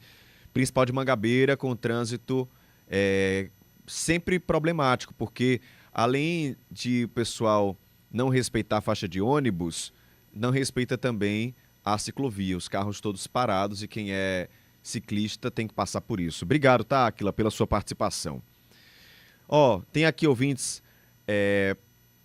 participando, mandando áudios. Eu vou fazer uma pausa aqui nas participações, mas já eu volto, leio essas mensagens, escuto os áudios e a gente comenta aqui na nossa bancada. 98132 4088. Um abraço também para o professor Ronismar Andrade, que está comentando, desejando bom dia para a gente lá no chat do YouTube. Um abraço especial para você que está me vendo nesse momento, todo naquele tchauzinho. E um abraço para você que nos acompanha, tá? Vamos seguir com os nossos assuntos. Agora são 11h17. Giro de notícias.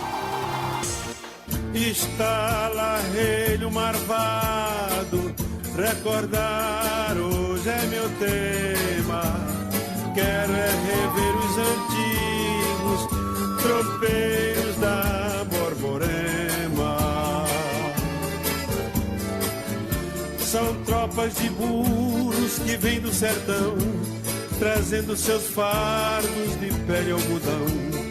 O passo moroso, só a fome galopa, pois tudo atropela os passos da tropa, o duro chicote... O São João de Campina Grande é conhecido por ser o maior do mundo. Cada recorde, todo ano é um recorde novo quebrando, né?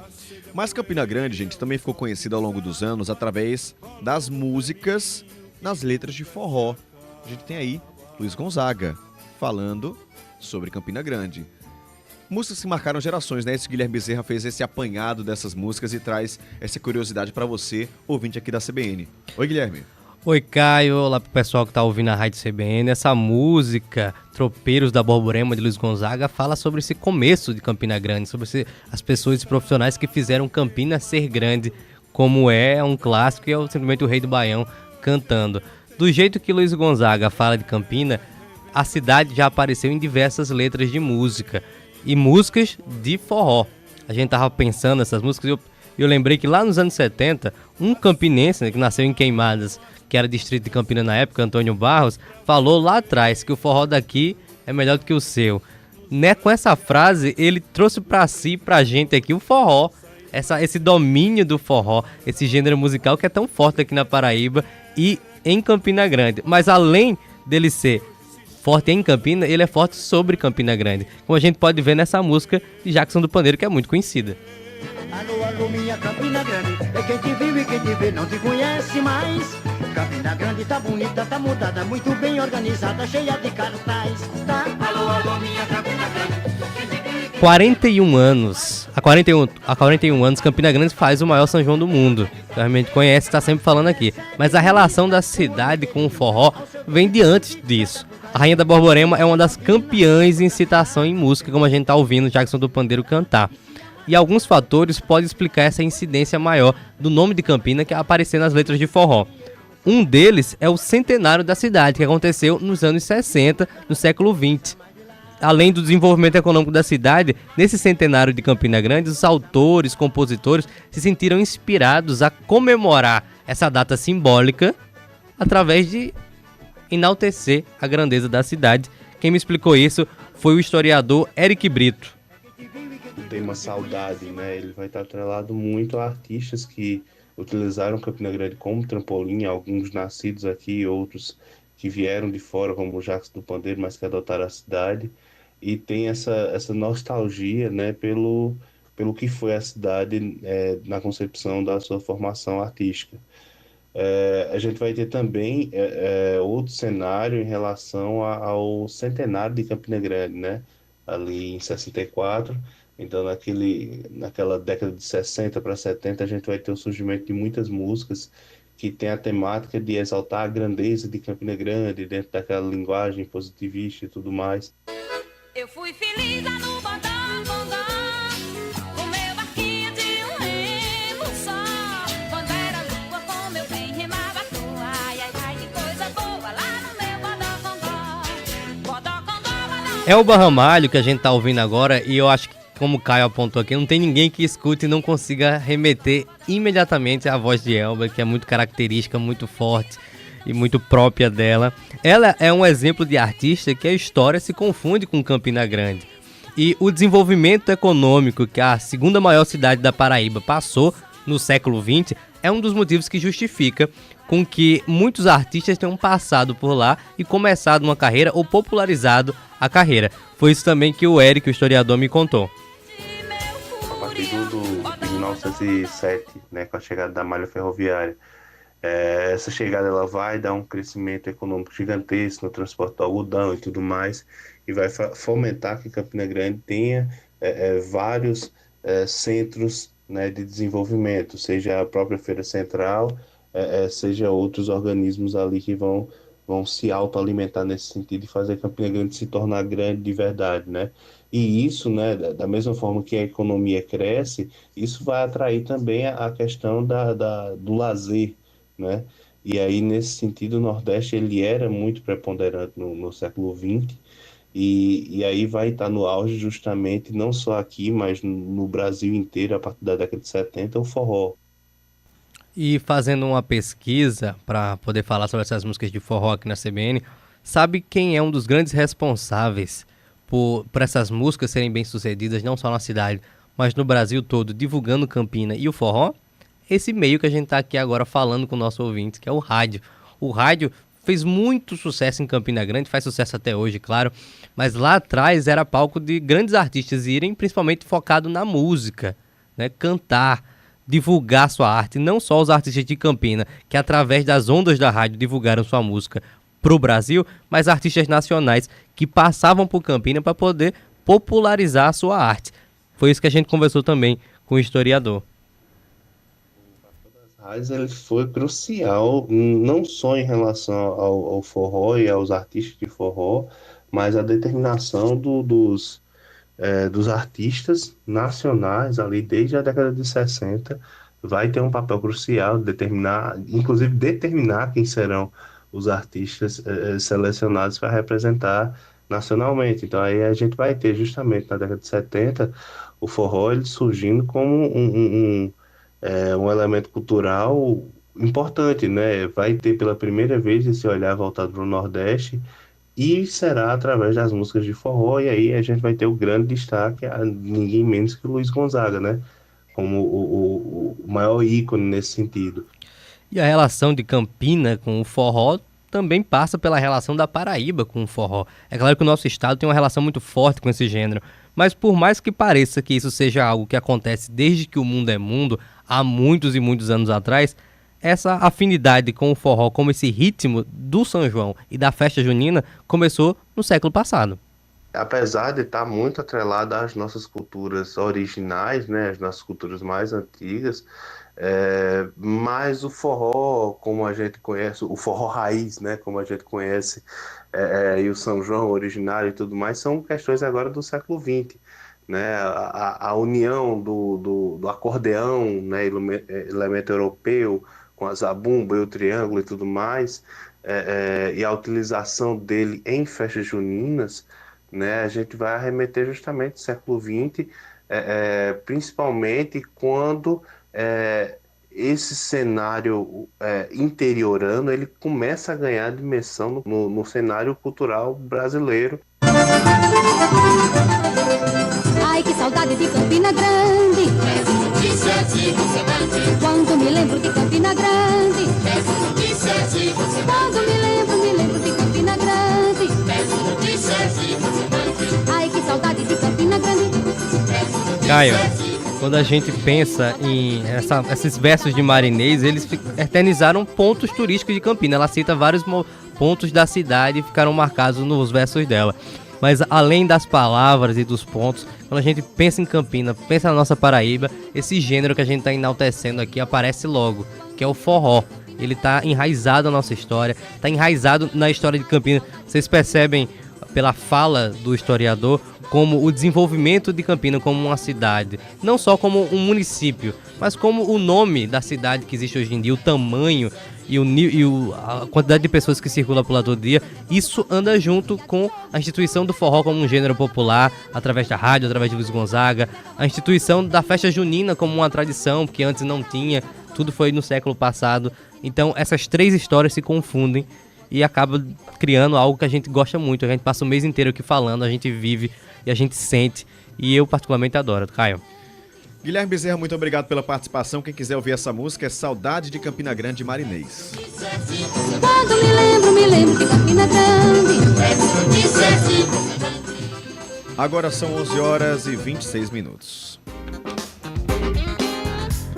Estamos acompanhando desde cedo, mudar de assunto aqui, a volta do prefeito Cícero Lucena para João Pessoa, que já começou, podemos dizer assim, está saindo de Israel. E Felipe Nunes tem informação atualizada, inclusive um vídeo enviado aqui para a CBN do prefeito Cícero Lucena, né, Felipe? Oi, Caio, é isso mesmo. Já podemos dizer que o prefeito não está mais em Israel, já saiu da zona de perigo. A prefeitura de João Pessoa confirmou que o prefeito Cícero Lucena e outros 11 integrantes da comitiva de autoridades municipais brasileiras deixaram Israel em segurança após todos esses dias de tensão provocados pela escalada do conflito no Oriente Médio. O retorno ao Brasil já está previsto para amanhã. O prefeito será acompanhado, de acordo com a gestão municipal, pelo deputado federal Mercinho Lucena, que o aguarda na Arábia Saudita. Segundo a prefeitura, Caio, a saída do grupo aconteceu por volta das 8 horas da manhã, por via terrestre até a Jordânia, como nós dissemos mais cedo aqui na CBN. Essa saída ocorreu com o apoio das forças de segurança de Israel. O deslocamento foi coordenado em articulação com o Palácio do Itamaraty e contou com o suporte de autoridades brasileiras e da diplomacia internacional. Nós recebemos agora um vídeo do prefeito Cícero Lucena já no território da Jordânia, fazendo agradecimentos e falando sobre a expectativa para retornar ao Brasil. Vamos ver e ouvir essa fala do prefeito Cícero Lucena. Aqui na comitiva, acabamos de chegar na Jordânia, sendo acolhido pela Embaixada do Brasil, pelo governo da Jordânia. Graças a Deus, agora vamos seguir para a Arábia Saudita, já que lá o espaço aéreo está aberto, mas continuamos, mas com bastante segurança, com tranquilidade e sempre renovando a fé em Deus.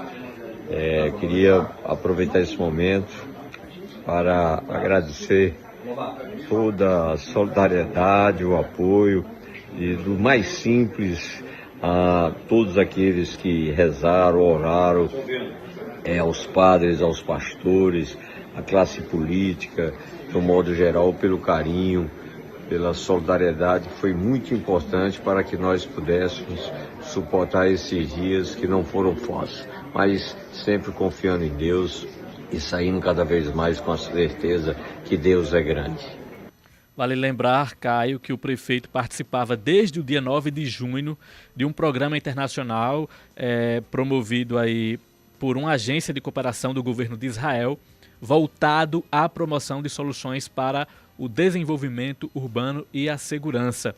Essa missão reunia gestores públicos de países e lusófonos e representava uma oportunidade aí para essas discussões da segurança pública. Vale lembrar ainda que, como eu disse mais cedo, o senador Nelsinho Trade, que é presidente da Comissão de Relações Exteriores do Senado, informou através de nota que o prefeito Cícero e essas demais autoridades que já estão, nesse momento, no território da Jordânia, devem voltar ao Brasil num voo particular. Vamos seguir acompanhando esse retorno do prefeito Cícero Lucena, que, enfim, deixou o território israelense e já se encontra em segurança na Jordânia nesse momento. Felipe Nunes, muito obrigado pelas informações. Equipe aqui da CBN antenadíssima, sempre te atualizando em tempo real durante toda a manhã do que acontece na nossa Paraíba. Agora são 11h30, eu volto daqui a pouco.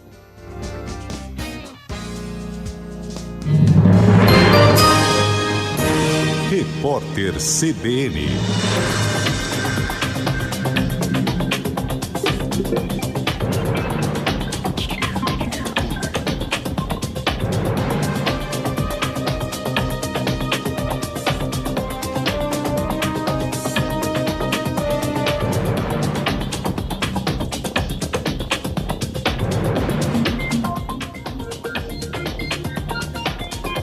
Segunda-feira, 16 de junho de 2025. 54% dos brasileiros avalia a resposta do governo Lula à fraude do INSS como ruim ou péssima, segundo a pesquisa Ipsos IPEC divulgada hoje. A parcela da população que entende como ótima ou boa a atuação do governo é de 22%. 18% avalia como regular a ação e os que não sabem ou não responderam são 6%. A margem de erro é de 2 pontos percentuais para mais ou para menos e 2.000 pessoas foram entrevistadas. A Justiça da Espanha condenou 4 pessoas à prisão pela exibição de um boneco enforcado com o nome do atleta Vinícius Júnior, numa ponte em Madrid, em 2023. A punição é por crime de ódio e ameaças contra o atacante brasileiro do Real Madrid. Na pena mais severa, a condenação de prisão foi de 22 meses, enquanto outros 3 réus foram condenados a 14 meses, além de multa. As punições incluem ainda uma ordem de restrição para proteger o jogador brasileiro. As Forças Armadas de Israel voltaram a bombardear o Irã. Os mísseis israelenses atingiram uma base militar em Teherã, segundo a agência de notícias iraniana Fars.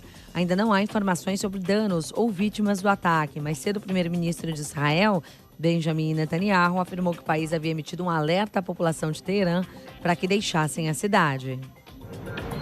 A Bolsa de Valores de São Paulo opera em alta de 1,55% aos 139.333 pontos.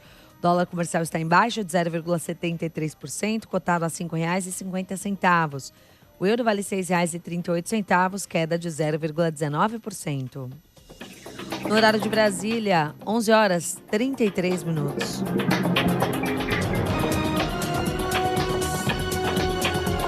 Repórter CBN.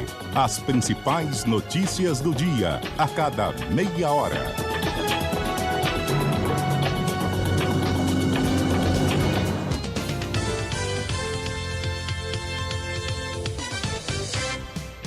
De segunda a sexta, na CBN João Pessoa, você fica sabendo as notícias do esporte a partir das 14h, no CBN Esporte Clube. Os destaques do nosso futebol e a análise do que acontece em campo, nas quadras e nas pistas, por quem entende do assunto. CBN João Pessoa, pode ligar que aqui tem jogo.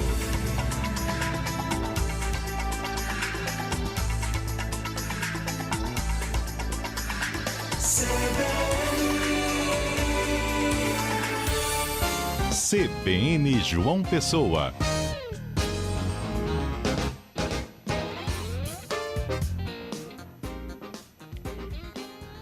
Onze horas 34 minutos.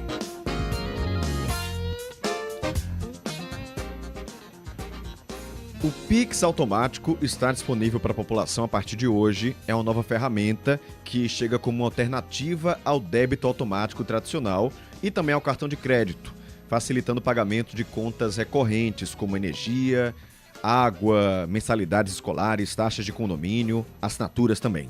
Sobre esse assunto, nós conversamos a partir de agora com o economista Bruno Frascaroli. Bruno, bom dia para você. Bom dia, Caio. Bom dia a todos os ouvintes da CBN. É um prazer estar com você.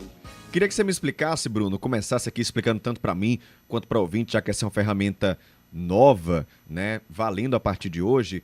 Como é que funciona? Como é que você adere a esse Pix automático? Como é que esse dinheiro vai sair da conta da pessoa que escolher? Pois não. Na mesma linha do que nós temos visto, né, em relação ao que significa o Pix no sentido de democratização, né, do acesso aos serviços financeiros, hoje se abriu a possibilidade também para as empresas, de um lado, contratarem essa modalidade de recebimento e de outros também para as pessoas, né, que têm contas, como você esclareceu aí inicialmente, a pagar recorrentes, que também possam acessar essa ferramenta. Com isso, o Banco Central procura, na verdade, simplificar um pouco esse sistema de pagamentos, já que o Pix, né, ele é mais seguro do que as modalidades que a gente às vezes vê aí, né, como débito em conta, enfim, utilizando boletos e similares. Então tá aí, informação. Esse processo, Bruno, ele precisa ser feito, os bancos, as operadoras já estão aceitando essa modalidade ou isso vai depender também de cada um? Bom, na linha do que já vem sendo desenvolvido, né, a gente chama de Open Banking, que é aquela ferramenta em que as instituições compartilham informações, né, dos usuários.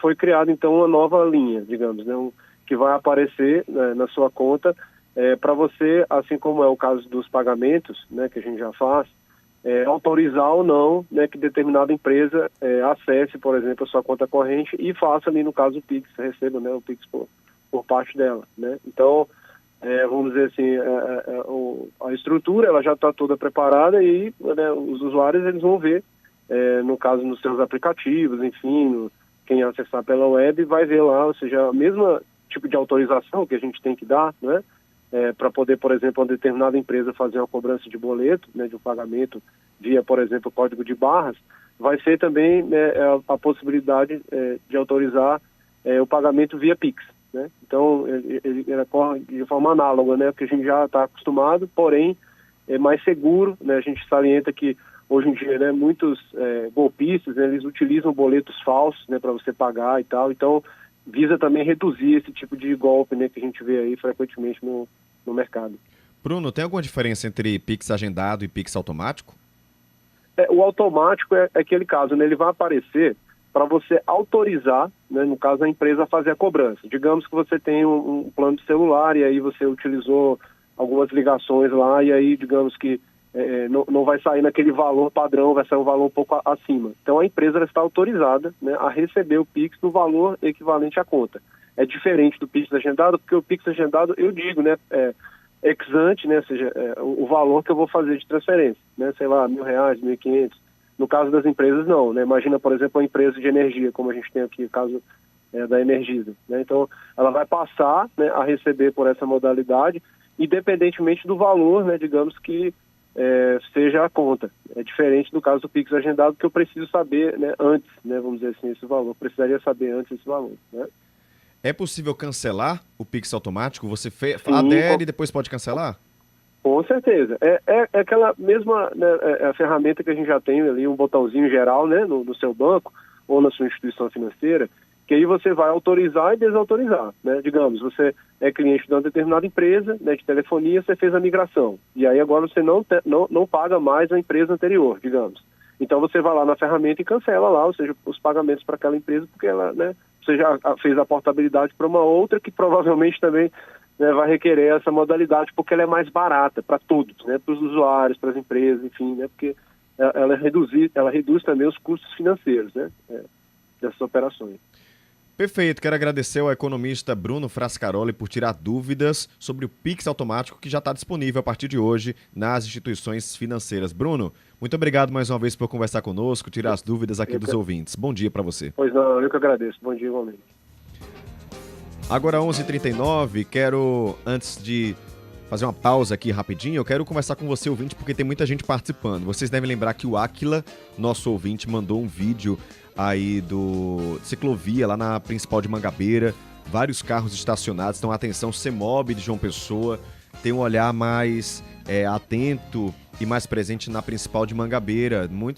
Muita gente reclamando, falando que o pessoal estaciona lá, inclusive, para ir nas lojas, dificulta até os ônibus, né? E os ciclistas também perdem seu espaço. E aí o Aquila falou: Caio, Ismael sempre solícito com os ouvintes, parabéns pelo seu empenho diário, você representa a classe. Obrigado, Aquila, a gente tá aqui para isso. E aí, sobre esse assunto, nosso outro ouvinte, Roberto, falou: Caio, eu não assisti o vídeo, mas eu ouvi. Essa situação se repete, tem trechos ali no início da Nilo Peçanha no Bessa, que é do mesmo jeito. Principalmente na hora do almoço, por conta dos restaurantes ali perto. Depois eu mando um vídeo aqui pra vocês. Roberto, manda mesmo, tá? Tá aí mais um ponto pra CEMOB ficar de olho. Um abração aí pro Jota do Altiplano participando. O Bruno Lobo, que falou que... a gente trouxe aqui o Wagner, que falou que encontrou gasolina 6,7 no bairro dos Estados. E aí o Bruno disse: Caio, encontrei gasolina no posto por trás da prefeitura por 5,97. Tá ótimo o preço, viu? É uma dica, então, pra você, ouvinte aqui da CBN. Ótimo assim, né? Ótimo é mal de falar, né? Bom seria aquele valor antigo, né? Ótimo em comparação ao que tava. Deu uma baixada aí. Então, 5,97. E ele complementa: essa SAF do Botafogo é uma piada, não vai a lugar nenhum. Galo rebaixou o Santos pra B e agora vai rebaixar o Belo pra D. Torcendo para que isso não aconteça, né, Bruno? Obrigado pela participação. Gustavo Cruz. Caio, será que Israel já estava premeditando esse ataque? É estranho pensar que justamente quando o país recebia diversas autoridades internacionais em seu território, tenha decidido atacar outra nação. Isso levanta a hipótese de uma possível manobra estratégica. Teria sido uma forma de criar uma espécie de chantagem mundial a envolver representantes de várias nacionalidades em meio a uma situação tão delicada? Tá aqui um ponto de vista, né, Gustavo? Não tenho como lhe afirmar sim ou não, mas é um ponto de vista, é algo que são muitas possibilidades. Pode ser que sim, pode ser que não. Obrigado pela sua participação. Araújo, bom dia, Caio. Teu ouvinte aqui de todos os dias. Deus abençoe nosso projeto. Você fala muito bem, Deus te abençoe. Muito obrigado, Araújo. Um abraço pra você. Eu vou até pegar meu celular aqui, porque eu anotei nesse fim de semana, eu fui participar de um evento numa escola aqui de João Pessoa, né? Me chamaram lá para participar. E aí, uma ouvinte veio falar comigo, dizendo que o marido dela me ouve todos os dias. E que aí eu falei: por favor, me diga o nome dele, né? Eu não anotei o nome dela, mas aí se você Deixa eu procurar aqui o nome, porque eu faço esse registro. Ela disse, Caio, ele é muito fã do CBN João Pessoa, escuta todos os dias. Então, é o Mailton. Um abraço para Mailton, que me ouve todos os dias. E também para o Ricardo. Ela pediu para mandar esse abraço para os dois. 981324088. Participa, também tem como nos assistir lá no cbnparaíba.com.br. Pausa rápida por aqui, voltamos já.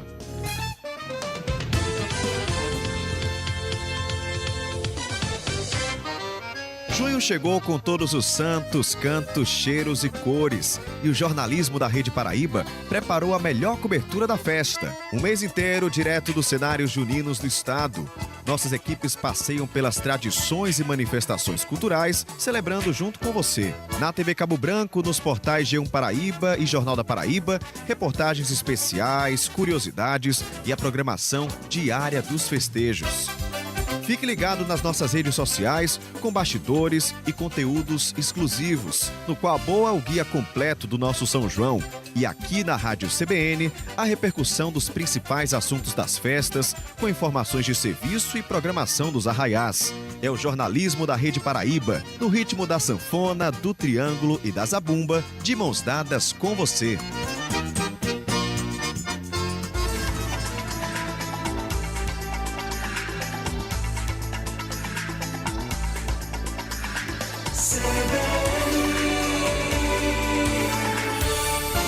CBN João Pessoa. 10h44. Abertamente, com Moisete Neves. Peço desculpas a você que fica se guiando, né? Guiando seu dia pelos horários que eu vou dizendo. Não são 10h44 não, tá? São 11h44, tá quase chegando ali na hora do almoço. O pessoal que tá com fome essa hora de dizer 10h44 fica desesperado, né? Não, e quase saindo do trabalho, né? Quase saindo do trabalho eu tirar uma hora aí, não. Desculpa, gente. É 11h44 mesmo. E a gente fala sobre um tema agora que é inteligência artificial. O pessoal tá usando inteligência artificial para tudo. Tá fazendo TCC, tá perguntando coisas, né, do mundo, tirando dúvidas. Tá ótimo, tá ajudando muita gente em muitos processos, acelerando esses processos. Mas você acredita que tem gente que está fazendo terapia no ChatGPT? É sobre isso que a gente conversa com a psicóloga Moisete Neves. Moisete, bom dia para você. Bom dia, Caio. Bom dia aos nossos ouvintes. Que loucura é essa, hein? Pois é, né? Aquela história, o óbvio também precisa ser dito. Gente, o ChatGPT não é seu psicólogo, não é sua psicóloga. Ele não tem vínculo nenhum com você, não tem responsabilidade nenhuma com você, zero empatia. Então, após esse susto, né, vamos aí tomar um pouco de consciência e lembrar, opa, eu sou um ser humano e eu preciso ser tratado por outro ser humano. A gente está delegando muito e vivendo tão no automático que a gente muitas vezes está esquecendo que uma ferramenta, ela não é a determinante da nossa vida e não é ela que vai direcionar a nossa vida, muito menos a nossa saúde mental e as nossas emoções. Então, pelo que você está falando, existe uma grande diferença. Por mais que o ChatGPT, que a inteligência artificial tenha acesso a muita informação e possa trazer, às vezes, até uma informação confiável, não quer dizer que ela vai conseguir lhe tratar. Porque tem muitas nuances, tem muita subjetividade, tem muita individualidade no tratamento psicológico, não é isso? Perfeito, Caio. O que é que acontece? A ferramenta, né, em si, ela muitas vezes é para lhe dar dicas, é para lhe dar sugestões, é para fazer você, às vezes, buscar uma coisa mais concreta. Mas nós, seres humanos, nós somos formados por emoção, tá? Então, as nossas emoções, elas são, de fato, elas mexem com todo o nosso corpo. Então, eu não posso delegar a um robô aquilo que eu estou sentindo. Lembrando que nem sempre os nossos sentimentos, as nossas emoções, os nossos pensamentos, eles são saudáveis. Então, se eu entro numa ferramenta e ela não me compreende, não sabe da minha história, não sabe o meu ponto de partida, de onde aquele trauma, por exemplo, nasceu, ela vai me dar respostas muito objetivas. E aí uma coisa que é importante na psicoterapia é vínculo, confiança, não é? Você faz um processo, ou seja, o psicólogo acompanha você desde o primeiro dia, vai compreendendo você e quais são as causas. É diferente de tratar sintomas. ChatGPT vai trabalhar os seus sintomas, né? Então, Moisés, mas é ruim? Gente, é o seguinte, para um manejo de crise, talvez ela lhe dê até algum suporte, sabe? De dizer, faça isso, respire, use a respiração tal, medite. Ou seja, ela vai trazer coisas muito objetivas para aquele momento. Mas manejo de crise é diferente de psicoterapia. E muitas vezes eu acho que o trabalho do psicólogo é um vai e vem, né? Às vezes a pessoa tá bem, às vezes a pessoa dá uns passinhos atrás, o psicólogo vai lá e resgata essa pessoa, tem toda a paciência de voltar. O ChatGPT, pelo menos por enquanto, não faz isso, né? De jeito nenhum. E é um dos prejuízos, não é, para as pessoas que estão usando o ChatGPT para essa finalidade. A gente inicia a sessão lembrando do que ficou ancorado na anterior. A gente retoma os sentimentos, as frases. Não existe nada mais revelador do que a postura de um paciente no consultório. O olhar, a fala não dita, o silêncio, as lágrimas. O ChatGPT não está ali observando, não está sentindo, não é? Não tá, ou seja, de novo, não está sendo empático. Então, você não consegue no ChatGPT ter justamente esse retorno, sabe? Não tem coisa mais bonita do que a confiança que é criada no consultório e a pessoa saber, opa, semana passada ela me trouxe aquilo. Será que ela conseguiu superar aquilo ou será que a gente precisa trabalhar mais um pouco? Não é? Então, assim, uma ferramenta, um robô, jamais vai poder fazer isso por você. E os prejuízos são muito grandes. Por exemplo, a gente tem o que a gente chama de distorção cognitiva. O ChatGPT ele está realizado, né, foi produzido para que ele seja um reforçador positivo. Então, muitas vezes, o seu sentimento, a sua emoção, ela não é saudável. Mas ele está reforçando aquilo em você, lhe dando razão.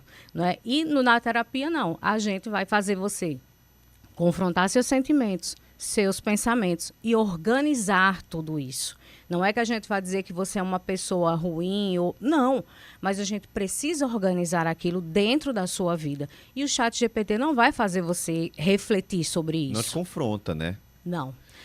E muitas vezes, né, Moisés, você já falou sobre isso aqui, essa questão das redes sociais, de estar ali conectado, são causadores de ansiedade.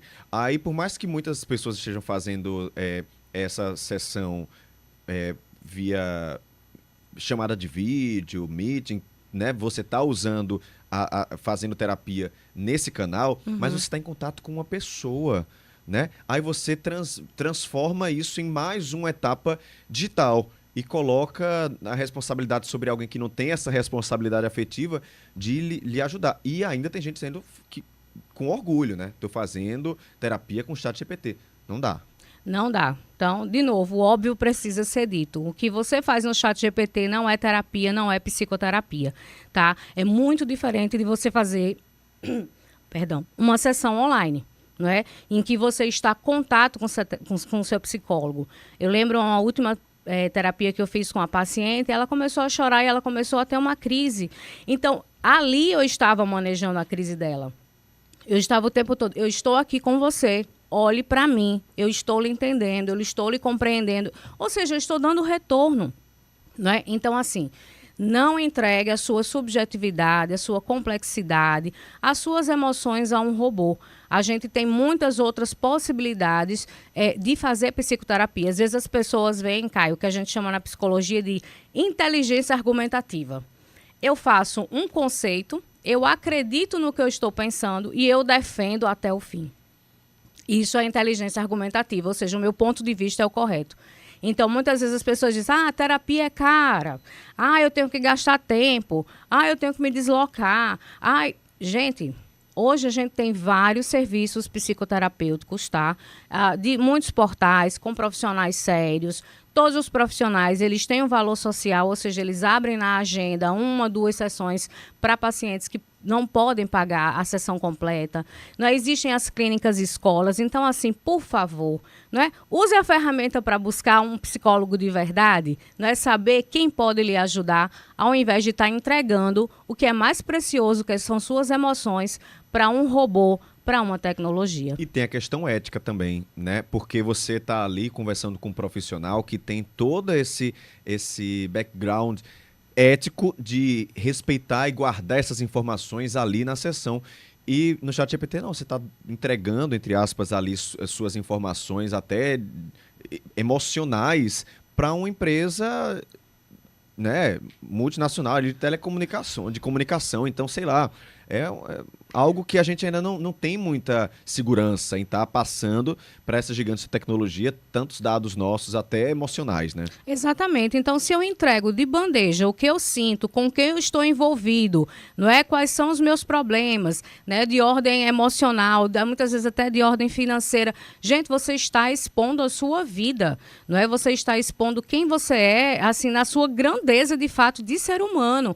Então, a gente precisa ter cuidado, não é? A gente não entrega senha de banco, a gente muitas vezes faz ali no Instagram, por exemplo, melhores amigos, porque não quer que todo mundo veja tal foto, tal viagem. Por que a gente está falando de si de uma forma, né, tão aberta para um banco de dados?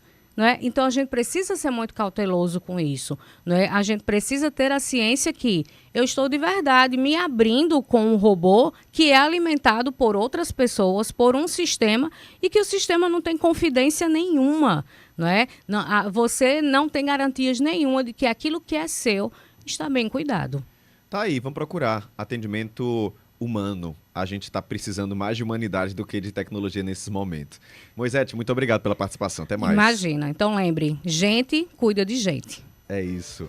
Agora são 11h54. Últimas da política. Como todos os dias, fazemos aquele apanhado da política, também trazendo novas informações para você. Felipe Nunes está de volta. Oi, Felipe. Caio, trago agora as informações atualizadas sobre a saída do prefeito de João Pessoa, Cícero Lucena, de Israel, que vivencia esse momento de conflito com o Irã. A Prefeitura de João Pessoa confirmou que o prefeito Cícero Lucena e outros 11 integrantes da comitiva de autoridades municipais brasileiras deixaram Israel em segurança. É uma informação que a gente vem apurando e trazendo aqui de forma atualizada desde o início da manhã. O retorno do prefeito e das demais autoridades ao Brasil está previsto para amanhã. O prefeito será acompanhado pelo deputado federal Mercinho Lucena, que o aguarda na Arábia Saudita. A saída de Cícero aconteceu por volta das 8 da manhã, por via terrestre, até a Jordânia, com apoio das forças de segurança locais. Qual é a informação que eu trago agora, além dessa confirmação sobre a saída do prefeito Cícero? Outros 6 paraibanos também deixaram nesta segunda-feira o território de Israel. Esse grupo de 6 paraibanos saiu de barco para o Chipre, um país vizinho, num deslocamento aí que teve articulação da Secretaria de Representação Institucional do Estado junto ao Itamaraty. Eu conversei agora há pouco com o secretário Adalto Fernandes, que deu mais detalhes sobre a articulação para a chegada ou para o retorno desses paraibanos ao estado da Paraíba. Vamos ouvir. Bom dia, Felipe Nunes, bom dia, Caio Ismael e todos que fazem a CBN João Pessoa. Na manhã dessa segunda-feira, 6 paraibanos que estavam lá conseguiram retornar e de barco já estão fora de Israel, e o prefeito Cícero Lucena com um grupo de prefeitos também retornaram, conseguiram sair de Israel. Então, ainda falta, até o presente momento, 4 paraibanas que estão em Israel, onde já estamos em contato frequente com os familiares e com ela. Então, ela de Campina Grande, junto com as suas 3 filhas, estão nas próximas horas sabendo a alternativa que o Itamaraty vai fazer para que elas possam retornar ao Brasil. Então, a Secretaria de Representação continua monitorando e acompanhando de perto para que todos os paraibanos que procurarem esse canal, por determinação do nosso governador João Azevedo, para retornarem ao Brasil. Como eu disse mais cedo, Caio, aqui na nossa cobertura, o senador Nelson Trade, que é presidente da Comissão de Relações Exteriores do Senado, com quem estou em contato também desde o início da manhã, informou nas redes sociais que o prefeito Cícero Lucena e mais 11 autoridades vão retornar ao Brasil em um voo particular. O senador presidente da Comissão de Relações Exteriores do Senado, atuou diretamente aí com o Itamaraty, também ajudando nessa liberação dos brasileiros que estavam participando dessa programação no Estado judeu. Quem também se pronunciou agora há pouco, através de nota oficial, foi a Prefeitura de João Pessoa. A gestão informa que o prefeito Cícero Lucena já se comunicou com sua equipe na capital e expressou sua emoção e gratidão pelas orações, mensagens e gestos de solidariedade recebidos durante esses dias difíceis, vindos de autoridades, familiares, amigos e cidadãos comuns. A gestão confirma que o retorno ao Brasil está previsto para esta terça-feira e o prefeito será acompanhado pelo deputado federal Mercinho Lucena. A participação do prefeito Cícero Lucena em Israel era para um programa de cooperação internacional promovido por uma agência do governo israelense voltada ao desenvolvimento. O prefeito Caio, portanto, fora de perigo nesse momento em relação a essa questão da guerra entre Israel e o Irã. É uma questão internacional, diplomática, mas que, claro, colocava em risco também essas autoridades brasileiras que estavam nessa missão no país judeu e trazia preocupações, claro, para os paraibanos. Prefeito Cícero, portanto, em segurança nesse momento na Jordânia e amanhã deverá voltar com esse grupo de brasileiros num voo particular de volta aqui para o Brasil e para o estado da Paraíba. Obrigado, Felipe, pelas informações. Vamos seguir atualizando você a partir das 3 da tarde com Mayara Medeiros no CBN Cotidiano, trazendo essas informações. Aqui na CBN você fica atualizado de tudo que acontece na Paraíba, no Brasil e no mundo, tá? Interferiu, afetou nossa vida, a gente traz para você. São 11h59, eu quero aqui deixar um abraço para Maria da Penha, que ainda está participando. Tem também, o Flávio Saraiva, que diz: estou ouvindo vocês aqui no centro de Bahia. Manda um abraço para Priscila Santos, para Michele Rodrigues. Estamos no Mário Andreasa. Um abraço para Amanda Fernandes também. Obrigado, tá, Flávio? Um abraço para você. Eliana também aqui com a gente. Quem mais?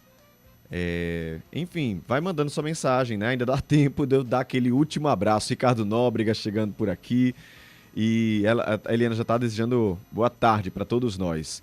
E assim, a gente vai chegando ao fim, tá? Do CBN João Pessoa.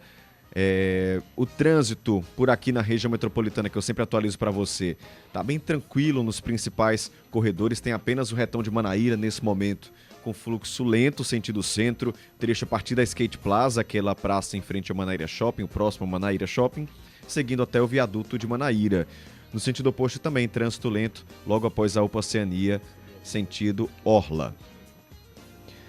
E assim chegamos ao fim do CBN João Pessoa. Quero agradecer demais sua companhia todas as manhãs aqui na CBN. Amanhã às 9 horas a gente tá de volta na 101.7. Com os trabalhos técnicos de Luciano Cabral, na edição Felipe Nunes e na produção Renan Mesquita e Larissa Mendes.